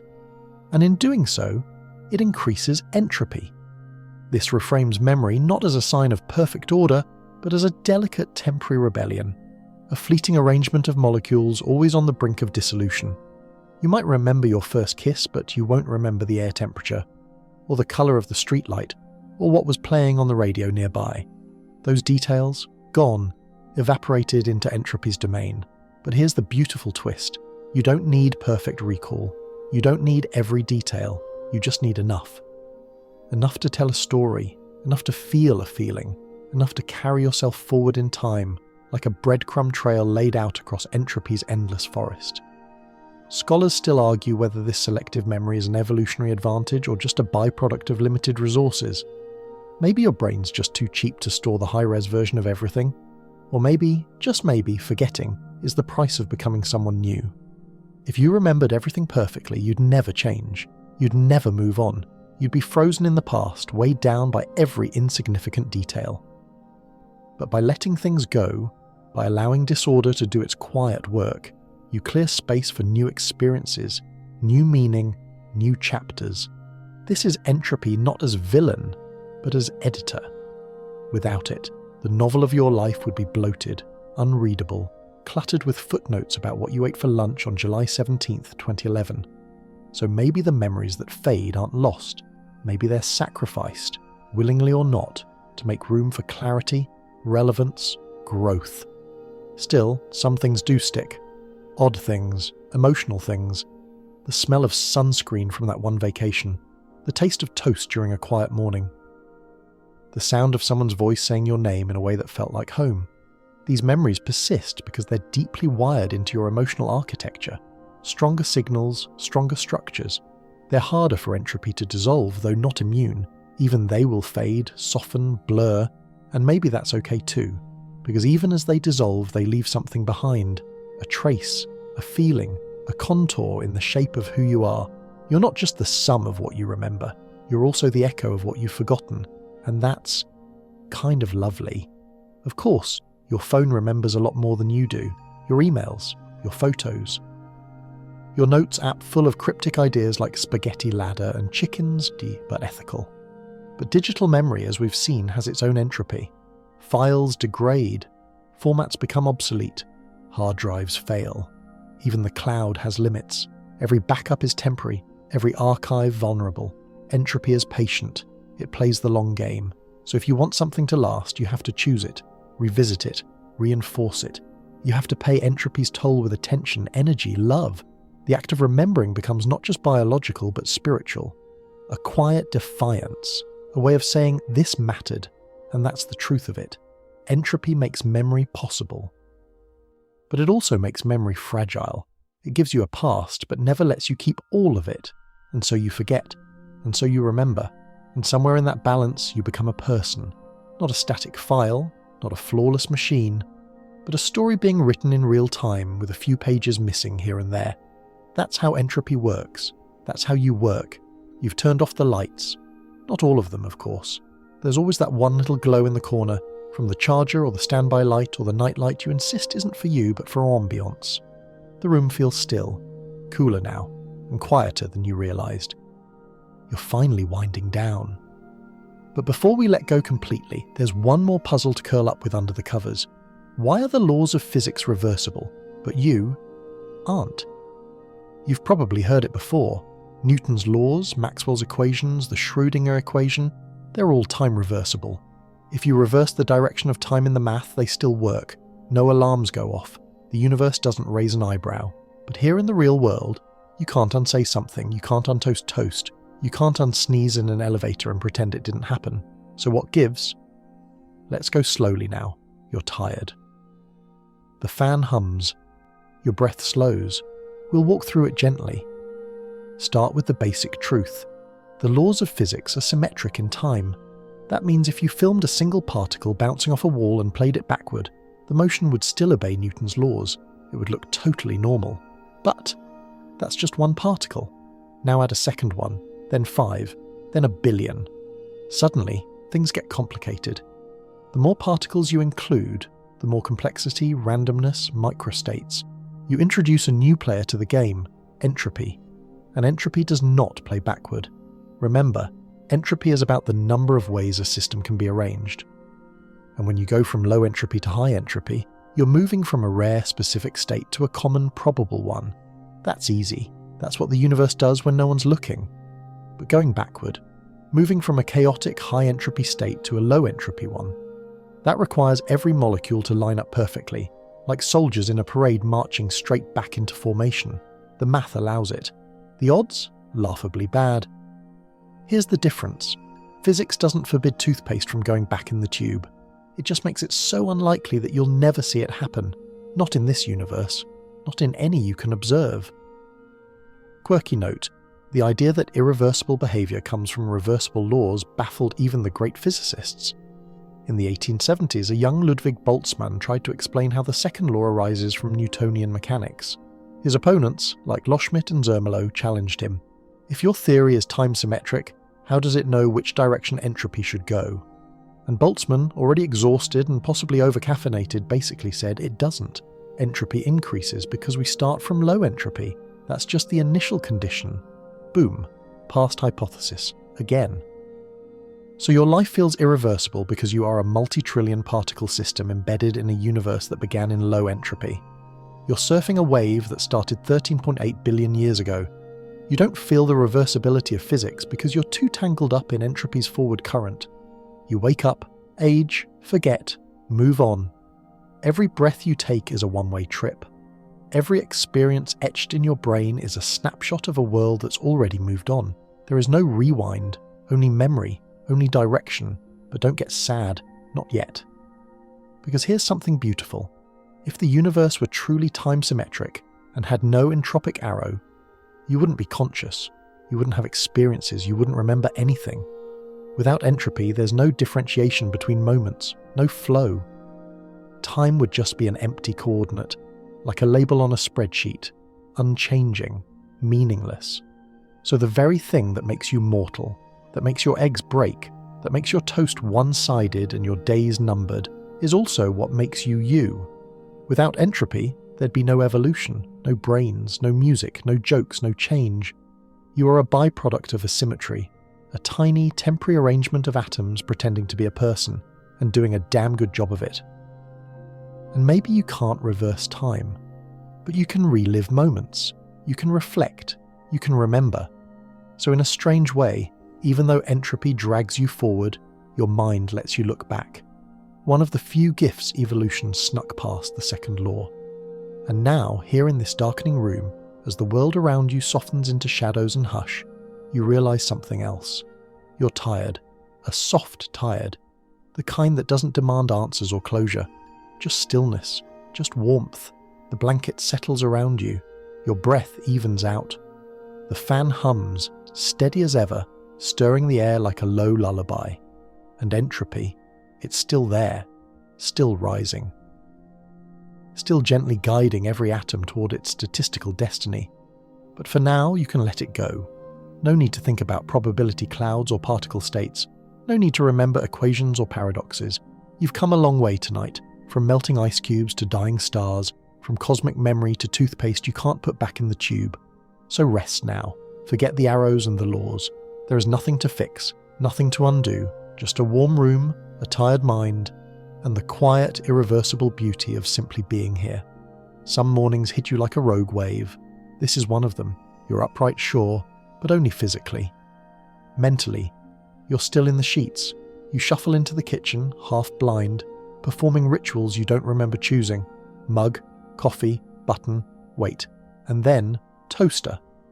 You stare at a slice of bread as it slowly morphs into something crunchy and golden and alive with smell, something better. But here's the kicker. That toast is irreversible. Tonight, or rather this blurry morning, you're going to explore the breakfast paradox. How something as simple as browning bread reveals one of the deepest truths about time, energy, and entropy. Let's begin with the obvious. You can't untoast toast. Oh, you can pretend. You can wet it, microwave it, whisper apologies into its brittle surface, but it's never going back to the soft, squishy slab it once was. The toasting process involves a delightful bit of thermodynamics called the Maillard reaction, a chemical dance between amino acids and sugars that creates hundreds of new compounds. It's what gives browned food its flavour, aroma, and that irresistible, I should eat this even if I'm late energy. But more importantly, it's irreversible. Those molecular structures are changed, transformed. There's no undo button, no thermal eraser to rewind the crisp back into fluff, and that's because the process increased entropy. Let's break it down. Toasting bread involves inputting energy in the form of heat. That heat agitates molecules, it breaks bonds, it allows atoms to rearrange in more complex and varied ways. You go from a simple structure, soft starches and proteins, to a chaotic, tangled mess of flavor compounds. This new structure, it has more microstates, more possible arrangements at the molecular level, which means higher entropy. And this isn't unique to toast. You see it in frying onions, roasting coffee beans, baking cookies. The delicious smell of browning food is the smell of entropy having a party in your kitchen.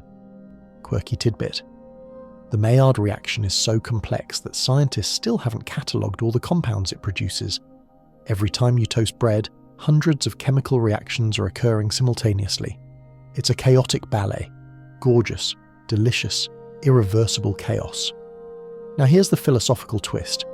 When you brown bread, you're not just increasing entropy locally, you're also choosing a direction in time. You're witnessing the arrow of time through flavour. Because if time could go backward, if the laws of thermodynamics allowed it in practice, you'd be able to untoast your toast. The molecules would unbind, unreact, gently ease themselves back into their pre-toast alignment. The crust would soften, the scent would retreat. But that doesn't happen. Because while physics allows reversibility, entropy laughs in your face. Historians still argue whether the Maillard reaction's discovery in 1912 was appreciated for its deep thermodynamic implications, or if people were just really excited about better tasting food. Either way, Louis-Camille Maillard probably didn't expect his work to become a symbol for the one-way nature of time. And yet here we are, toasting bread to understand the universe, and here's where things get spooky.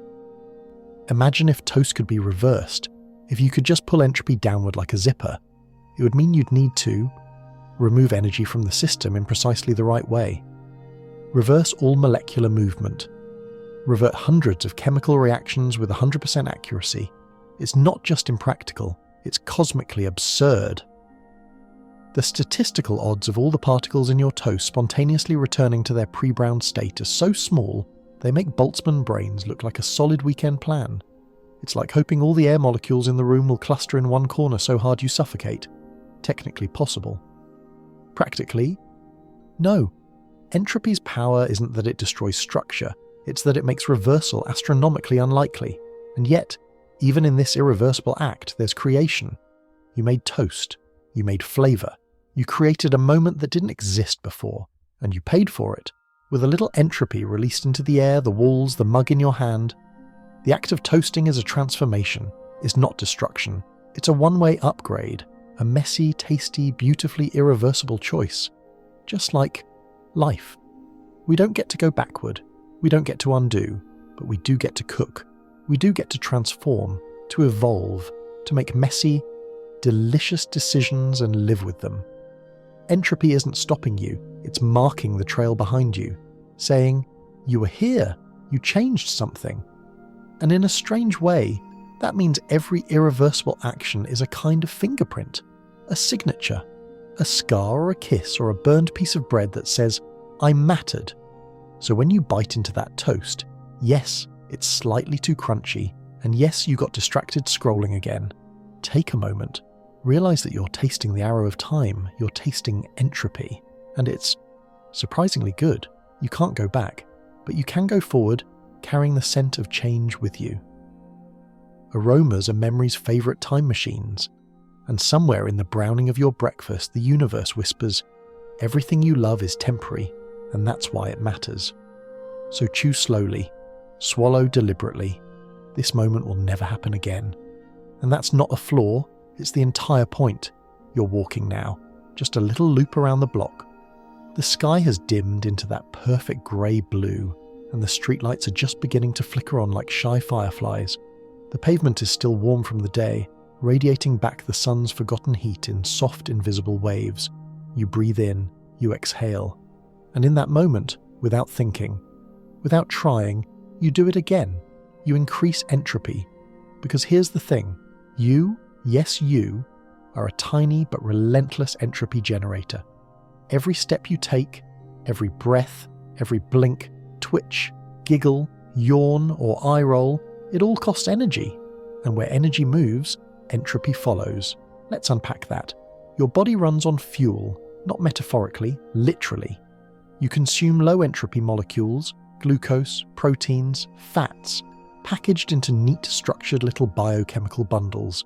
Your cells process that food through complex metabolic pathways, like glycolysis and the citric acid cycle, to extract usable energy. But these reactions, they're not perfectly efficient. For every molecule of fuel you burn, you release heat. Random, unusable energy. That heat dissipates into your tissues, your breath, your skin, and finally into the air around you. This waste energy, no longer capable of doing useful work, is entropy in action. You are, in the most physical sense, a warm-blooded, walking entropy engine.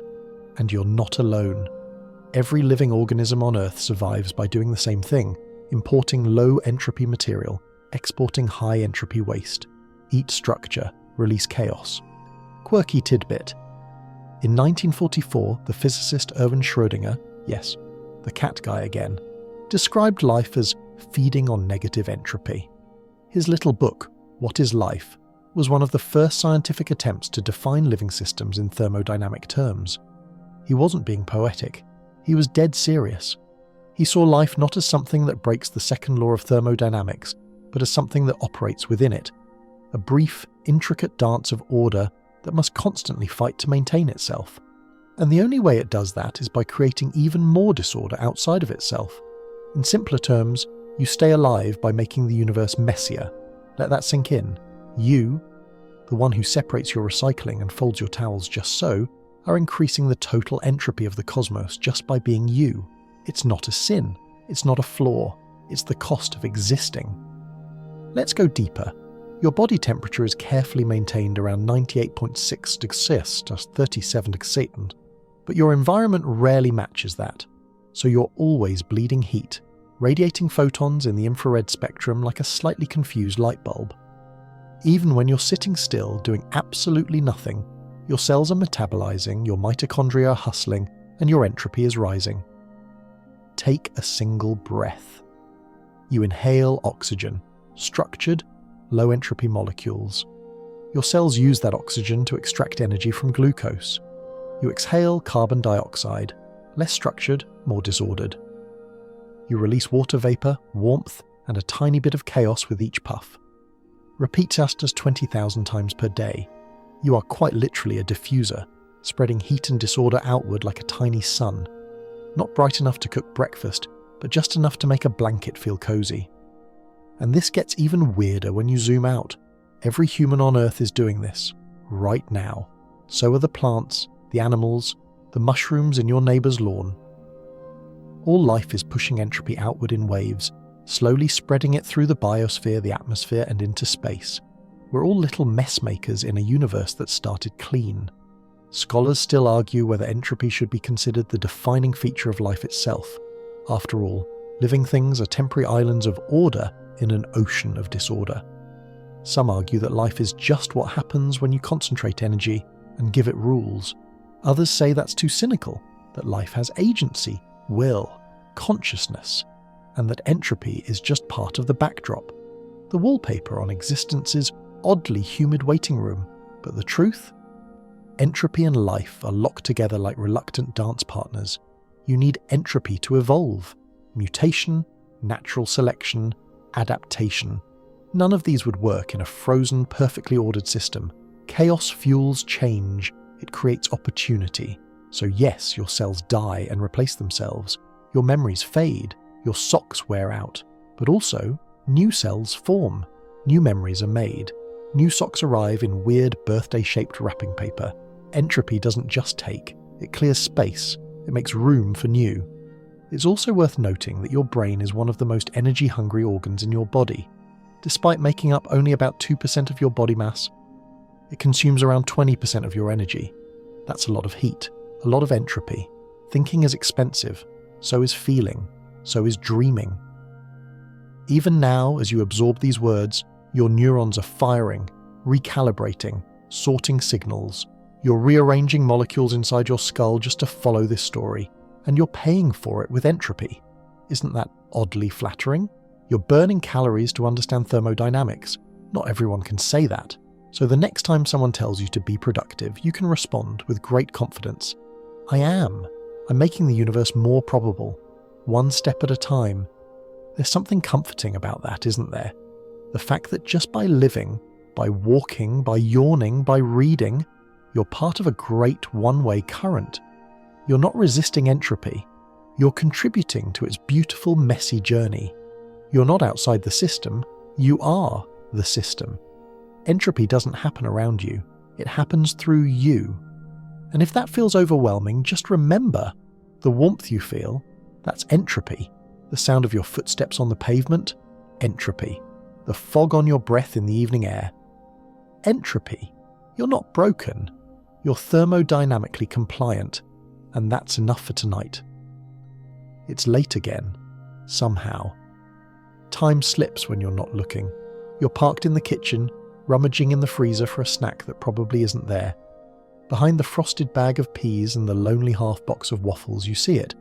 The vacuum-sealed plastic of frozen hope, something you meant to cook 3 months ago. And just for a second you wonder, could I freeze myself?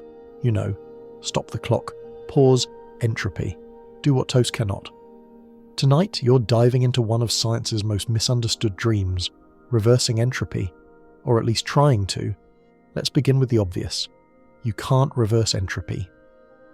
But that doesn't stop people from trying, or at least from imagining ways to slow it down, stall it, tiptoe around it. And few ideas are as boldly entropic as cryonics, the practice of freezing the human body, or just the brain if you're feeling budget conscious, in hopes of reviving it sometime in the future. Here's how it works in theory. 1. You die.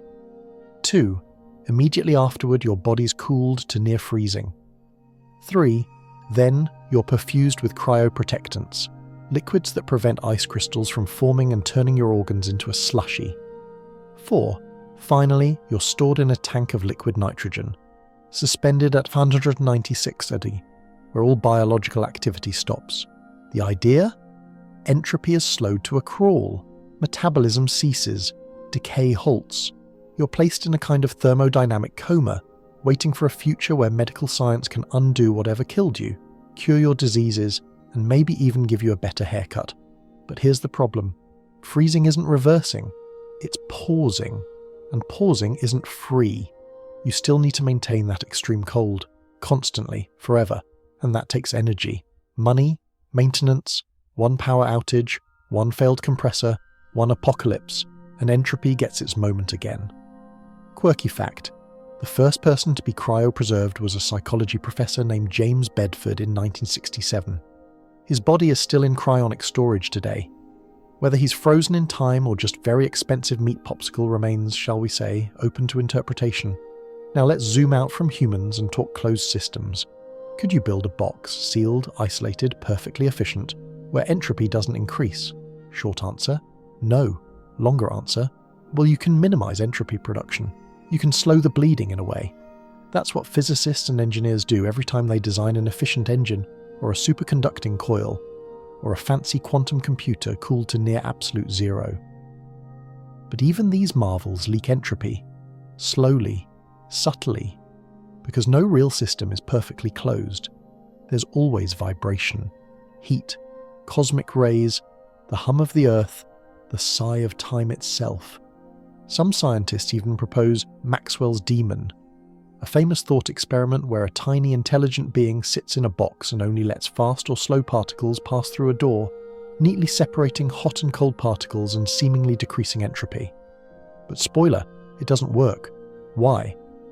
Because the demon itself has to think, observe, remember, and that costs energy. That creates entropy. You can't cheat the system. Even imaginary goblins follow thermodynamics. Historians still argue whether cryonics is scientific optimism or just future-flavoured denial. Some see it as the ultimate trust fall into time, others as a clever grift for the wealthy and terminally hopeful. Either way, entropy doesn't flinch. Let's go even deeper. What if we could reverse entropy at the quantum level? In 2019, a team of Russian and American researchers published a study claiming they had reversed time inside a quantum computer. What they really did was reverse the evolution of a small group of quantum bits, qubits, under very controlled conditions. For a few nanoseconds, their system retraced its steps, but it wasn't magic. It required external intervention, and more importantly, it only worked in a system with almost no complexity. Once you add more particles, more randomness, more heat, entropy comes roaring back like a cat that was never truly outside. So no, you're not going to untoast that toast, and your frozen peas are still degrading, very, very slowly. Fun fact, even freezer burn is entropy. It's sublimation, the movement of water molecules from solid to vapor inside your frozen foods. You may not taste the laws of thermodynamics, but your ice cream definitely does. So what can you do? Can you fight entropy? Not really, but you can redirect it. Every act of preservation, from refrigeration to backups to brushing your teeth, is a little pushback against the slope, a way of delaying the inevitable. And while you can't win the game, you can play it well. Art, for example, songs, stories. These are forms of low entropy packaging, ideas crystallized in ways that last longer than the bodies that made them. A painting is just pigment molecules on canvas, yes, but those molecules are arranged in a precise, meaningful way. Someone took the time to concentrate structure in a sea of randomness, to say, this mattered.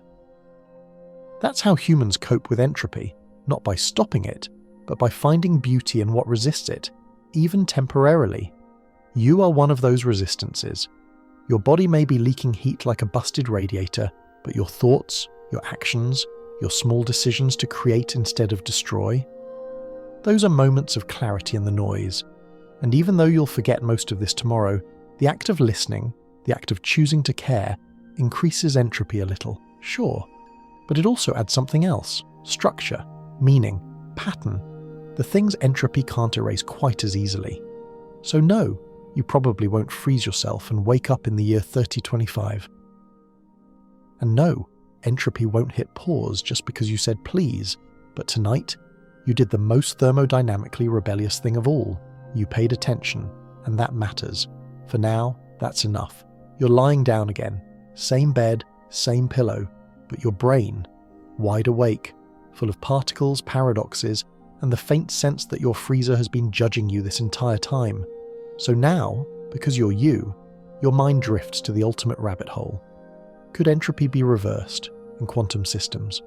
Could the smallest building blocks of the universe find loopholes that you, as a very large room temperature creature, can't? Let's jump in. Gently, one entangled foot at a time. First, a refresher. In the macroscopic world, the one with coffee, cats, and unpaid bills, entropy increases, always. That's the second law, and it hasn't failed us yet. But zoom in. No, really zoom in. At the quantum level, things get weird. Uncomfortably weird. In quantum mechanics, particles don't have fixed states until they're measured. Instead, they exist in superpositions, overlapping probabilities of multiple outcomes.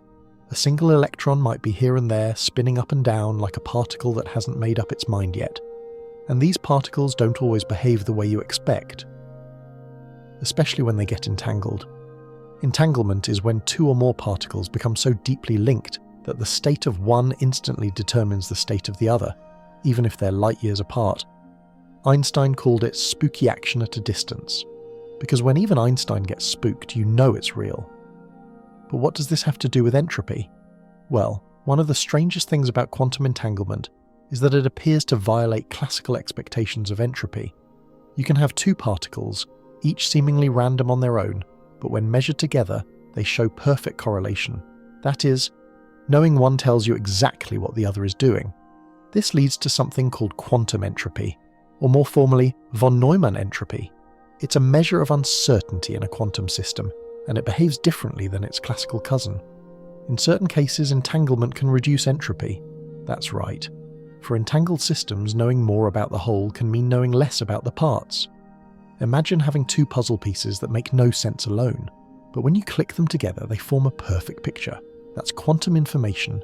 That's order hidden in apparent chaos. And here's the kicker.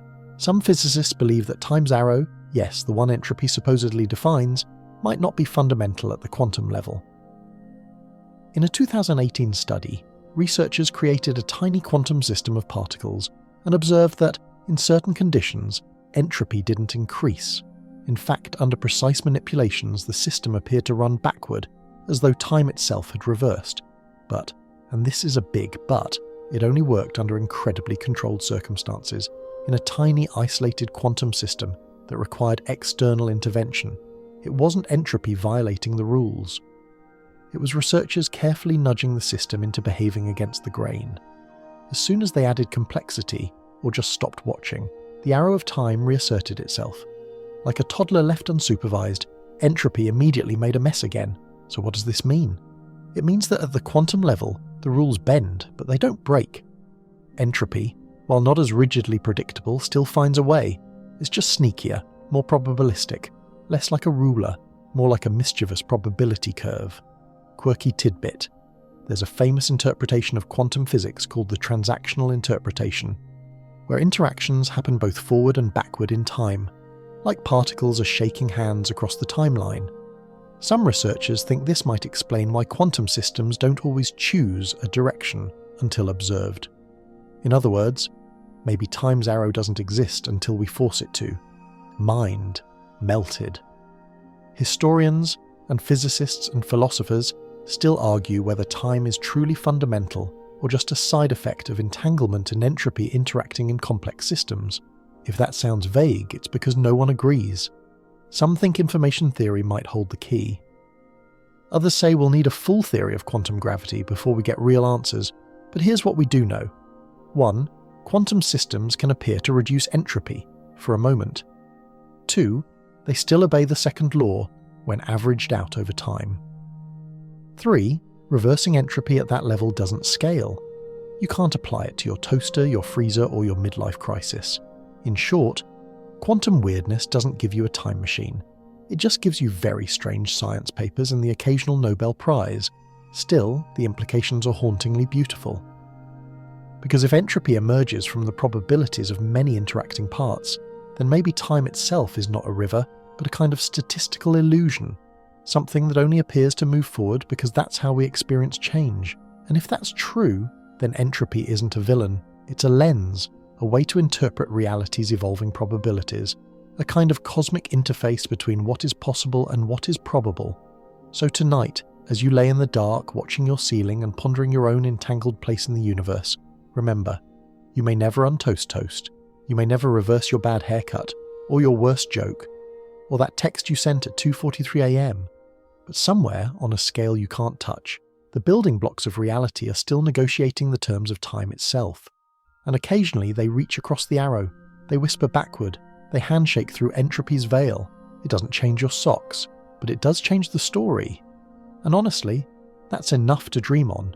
It's very late now, or very early, hard to say. The sky outside is a smooth charcoal gradient, and the streetlights have stopped buzzing, as if even they've grown too tired to keep humming. You're tucked in still, but your brain is orbiting something massive. Not metaphorically massive, literally. Because tonight you're standing at the edge of the greatest entropy wells in the universe, the ultimate storage bins for disorder, the black holes. Let's talk about entropy and black holes, and why these cosmic laundry hampers may hold the deepest, strangest secrets about time, space, and information itself. Start simple. A black hole is what happens when matter collapses so densely that not even light can escape. It's a region of space-time with gravity so intense that the usual laws of physics get pulled apart like overcooked spaghetti. From the outside, a black hole looks deceptively plain. It has three things: mass, electric charge, and spin. That's it. No surface, no texture, no way to tell whether it formed from a dead star or a very unfortunate space clown car. Once something crosses the event horizon, the point of no return, it loses its identity. To the universe, all black holes look the same. This led to the famous phrase, "Black holes have no hair," which, while very unkind to bald people, really means that black holes erase information. But here's the problem. Erasing information violates the second law of thermodynamics. Wait, what? Think back to earlier. Entropy is tied to information. The more uncertain or disordered a system is, the higher its entropy. If you destroy information, if you lose track of what went in, then you've done something the universe really doesn't like. And that's where the black hole paradox begins. Back in the 1970s, physicist Jacob Bekenstein proposed that black holes should have entropy, that the amount of information hidden inside a black hole is proportional to the area of its event horizon, not its volume. Enter Stephen Hawking, stage left, with a chalkboard and a cosmic mic. Hawking showed that, contrary to what everyone thought, black holes aren't completely black. Thanks to quantum effects near the event horizon, they emit a tiny amount of radiation, now known as Hawking radiation. Over immense timescales, this radiation causes the black hole to lose mass and evaporate. Which brings us to the Hawking paradox. If black holes evaporate and disappear, and all the matter and information that fell into them is gone forever, where did the information go? Did entropy just get deleted? That would be a huge problem. It would break quantum mechanics. It would break thermodynamics. It would break physicists. And so, the debates began. Scholars still argue whether black holes destroy information or merely hide it. Some suggest the information is somehow encoded in the Hawking radiation itself, a kind of cosmic encryption so subtle we haven't cracked it. Others think it's preserved on the event horizon, like a hologram, a theory called, of course, the holographic principle. This idea, proposed by Gerard 't Hooft and further developed by Leonard Susskind, suggests that everything happening inside a black hole could be represented by data on its surface, like the universe is secretly a 2D movie projected into 3D space. And if this is true for black holes, maybe, just maybe, it's true for the entire universe. Let that one settle while you adjust your pillow. The implication is staggering. The universe may be a hologram, not in the "we live in the Matrix" sense, though that's another rabbit hole entirely, but in the sense that information might be stored in lower dimensions than we thought. And that storage, that encoding, it's all about entropy. The entropy of a black hole is enormous, the highest of any object its size.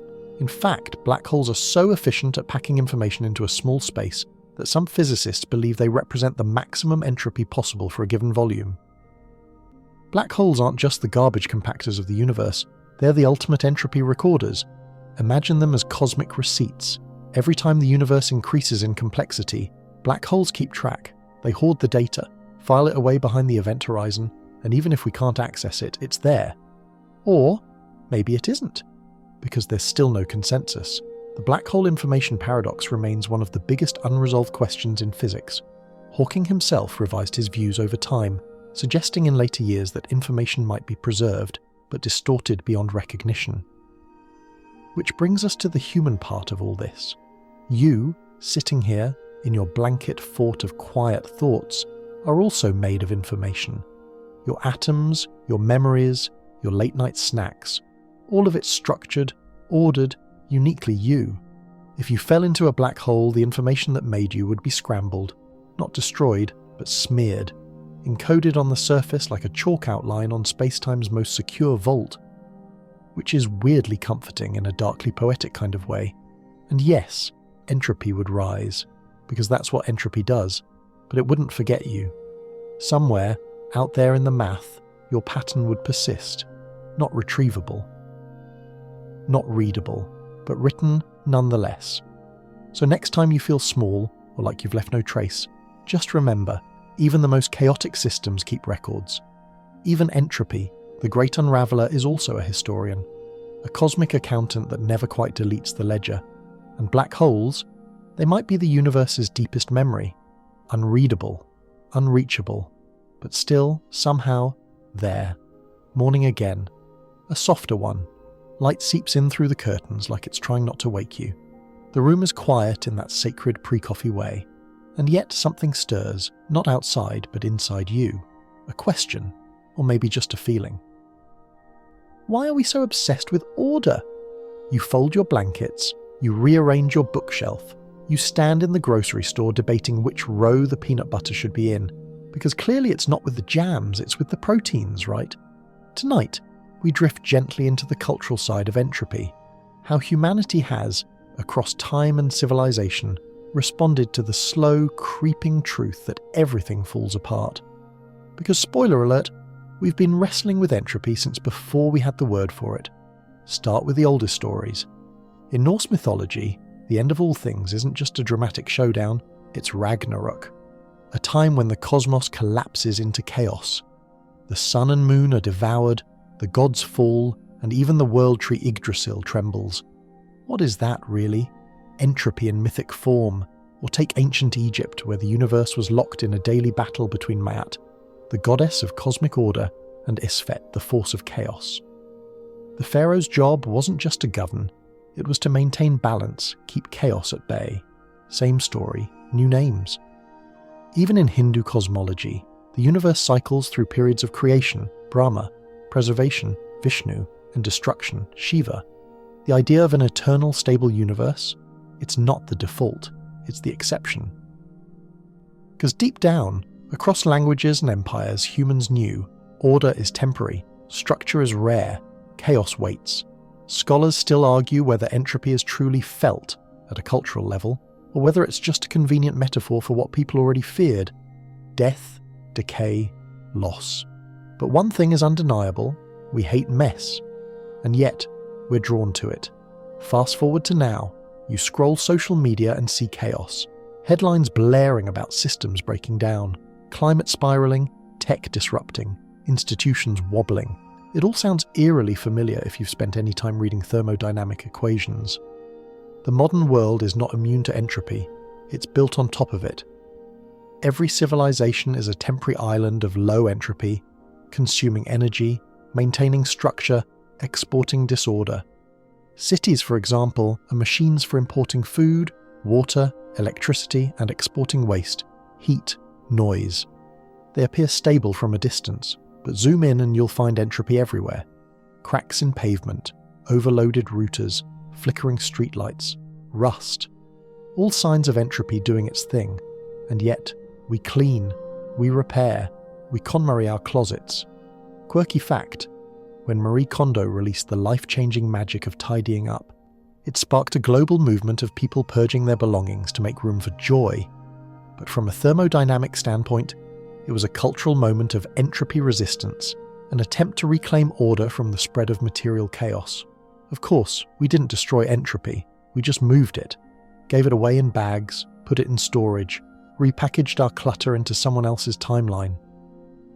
This same instinct shows up in art, architecture, even apps. Minimalism, entropy avoidance, colour-coded calendars, entropy denial, albums organised by mood and year, entropy suppression. Also, a sign you should take a break. But here's the beautiful twist. We also celebrate disorder. Jazz thrives on improvisation, predictable unpredictability. Abstract art breaks rules. Comedy is often structured chaos. Punchlines are little explosions of expectation. Even in religion and philosophy, there's often a deep respect for impermanence. In Buddhism, all things are anicca, temporary, changing, ungraspable. The beauty of a cherry blossom lies precisely in the fact that it will fall. In Japanese aesthetics, wabi-sabi honours imperfection and transience. A cracked teacup isn't broken, it's honest. Entropy, it turns out, is not just a source of dread, it's a source of meaning. Because if everything lasted forever, nothing would be precious. Your friendships, your favourite shoes, that one plant you're definitely keeping alive this time, they matter because they won't last. If memory stuck perfectly, if food never spoiled, if toast untoasted itself on command, well, you wouldn't be human. You'd be a reversible process, a loop, a rerun. Instead, you get to live in a timeline with consequences, with stakes, with mornings where your socks don't match, and evenings where the dishes pile up faster than your motivation. And every time you choose to fold the blanket, call a friend, finish a sentence, or wipe down the counter, you're not just fighting entropy, you're dancing with it. You don't need to defeat disorder, you just need to create brief islands of structure. Moments, meals, messages, that's what humans do. We make patterns in the chaos.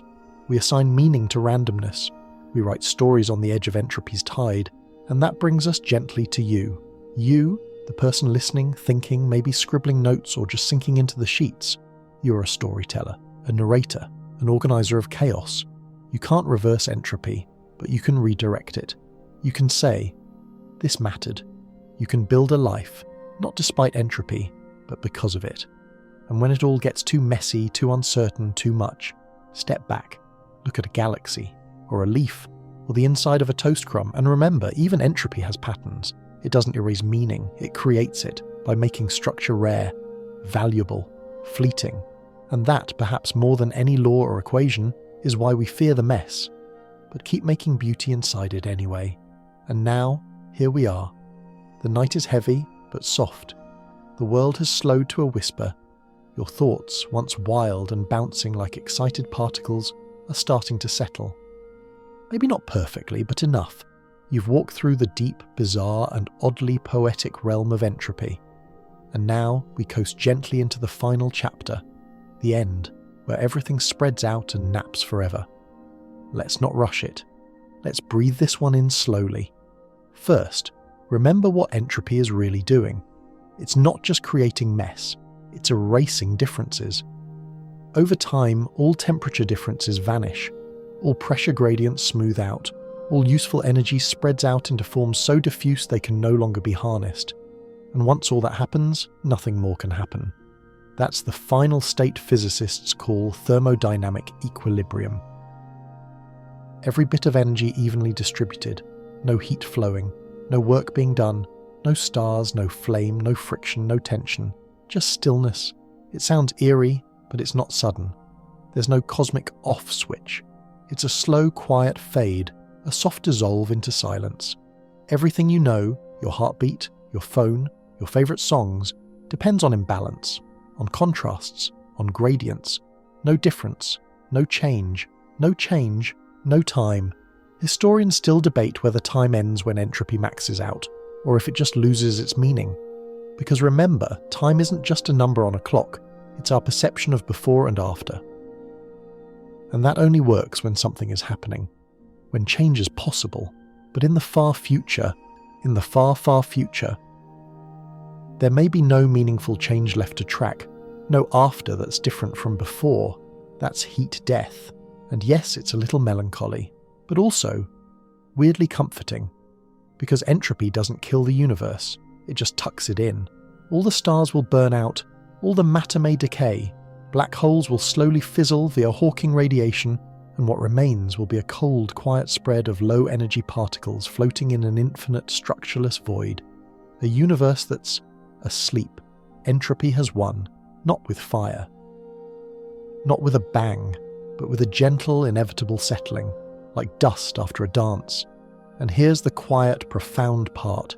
This end, this final, flat, sleepy state, is only meaningful because of what came before, because of the brief window when the universe was awake, when energy flowed, when stars exploded, when atoms linked up and whispered, "Let's make a tree," when planets formed, when molecules danced and became life, and life asked questions, and made toast, and laughed, and broke things, and fixed them again, and remembered, and forgot. You are part of that window, a tiny flash of order in a sea of unfolding entropy. A brief spark where structure existed, and more than that, where structure noticed itself. That's something. Your life, the good, the messy, the beautiful, is made of borrowed energy, of temporary imbalance, of entropy moving just slowly enough for meaning to emerge. That cup of tea you forgot, that breath you just took, that awkward text you sent and reread 5 times, they all required entropy to increase, but they also required you. Because entropy may set the direction of time, but you choose how to move through it. You can't stop it, you can't fight it, but you can make something inside of it. A painting, a memory, a connection. A quiet moment at the end of a long day where you learned, maybe for the first time, that disorder isn't your enemy. It's the price of being alive. Entropy gives us time, and time gives us the chance to care. So when the universe finally naps forever, silent, dark, unchanging, know that you are here in the flicker. You were part of the rare, miraculous phase when things happened, and if that's not meaning, what is? For now, your story continues. Your fan still hums, your breath still moves, there is still warmth in your blanket, still imbalance, still time. And though entropy always rises, and toast always burns, and memories always fade, you get this moment, right here, right now, and for the universe, that's more than enough. Wind down, final 300 words. The room is still now. The entropy is rising quietly as it always does, but you don't need to follow it anymore tonight. You've followed it far enough, through equations and eggshells, black holes and broken coffee makers, through time itself. Let all of that settle now. Let it fall away. Your breath is the only rhythm you need, slow, soft, barely audible. You don't have to think about molecules or information, or whether the freezer light stays on when the door is closed. The answers are out there somewhere, sure, but not here, not in this quiet. What matters now is that you've drifted to the edge of thought, to the place where ideas blur into images and images melt into sleep. The sheets are cool, the fan hums like a distant tide, and your body has nothing left to prove. Every muscle is slowing, your eyelids are heavier than questions, and you are allowed, right now, to do nothing at all. You've been part of a story bigger than atoms, bigger than entropy, bigger than time, and now you rest. Let disorder take its course. Let the cosmos rearrange itself without your input.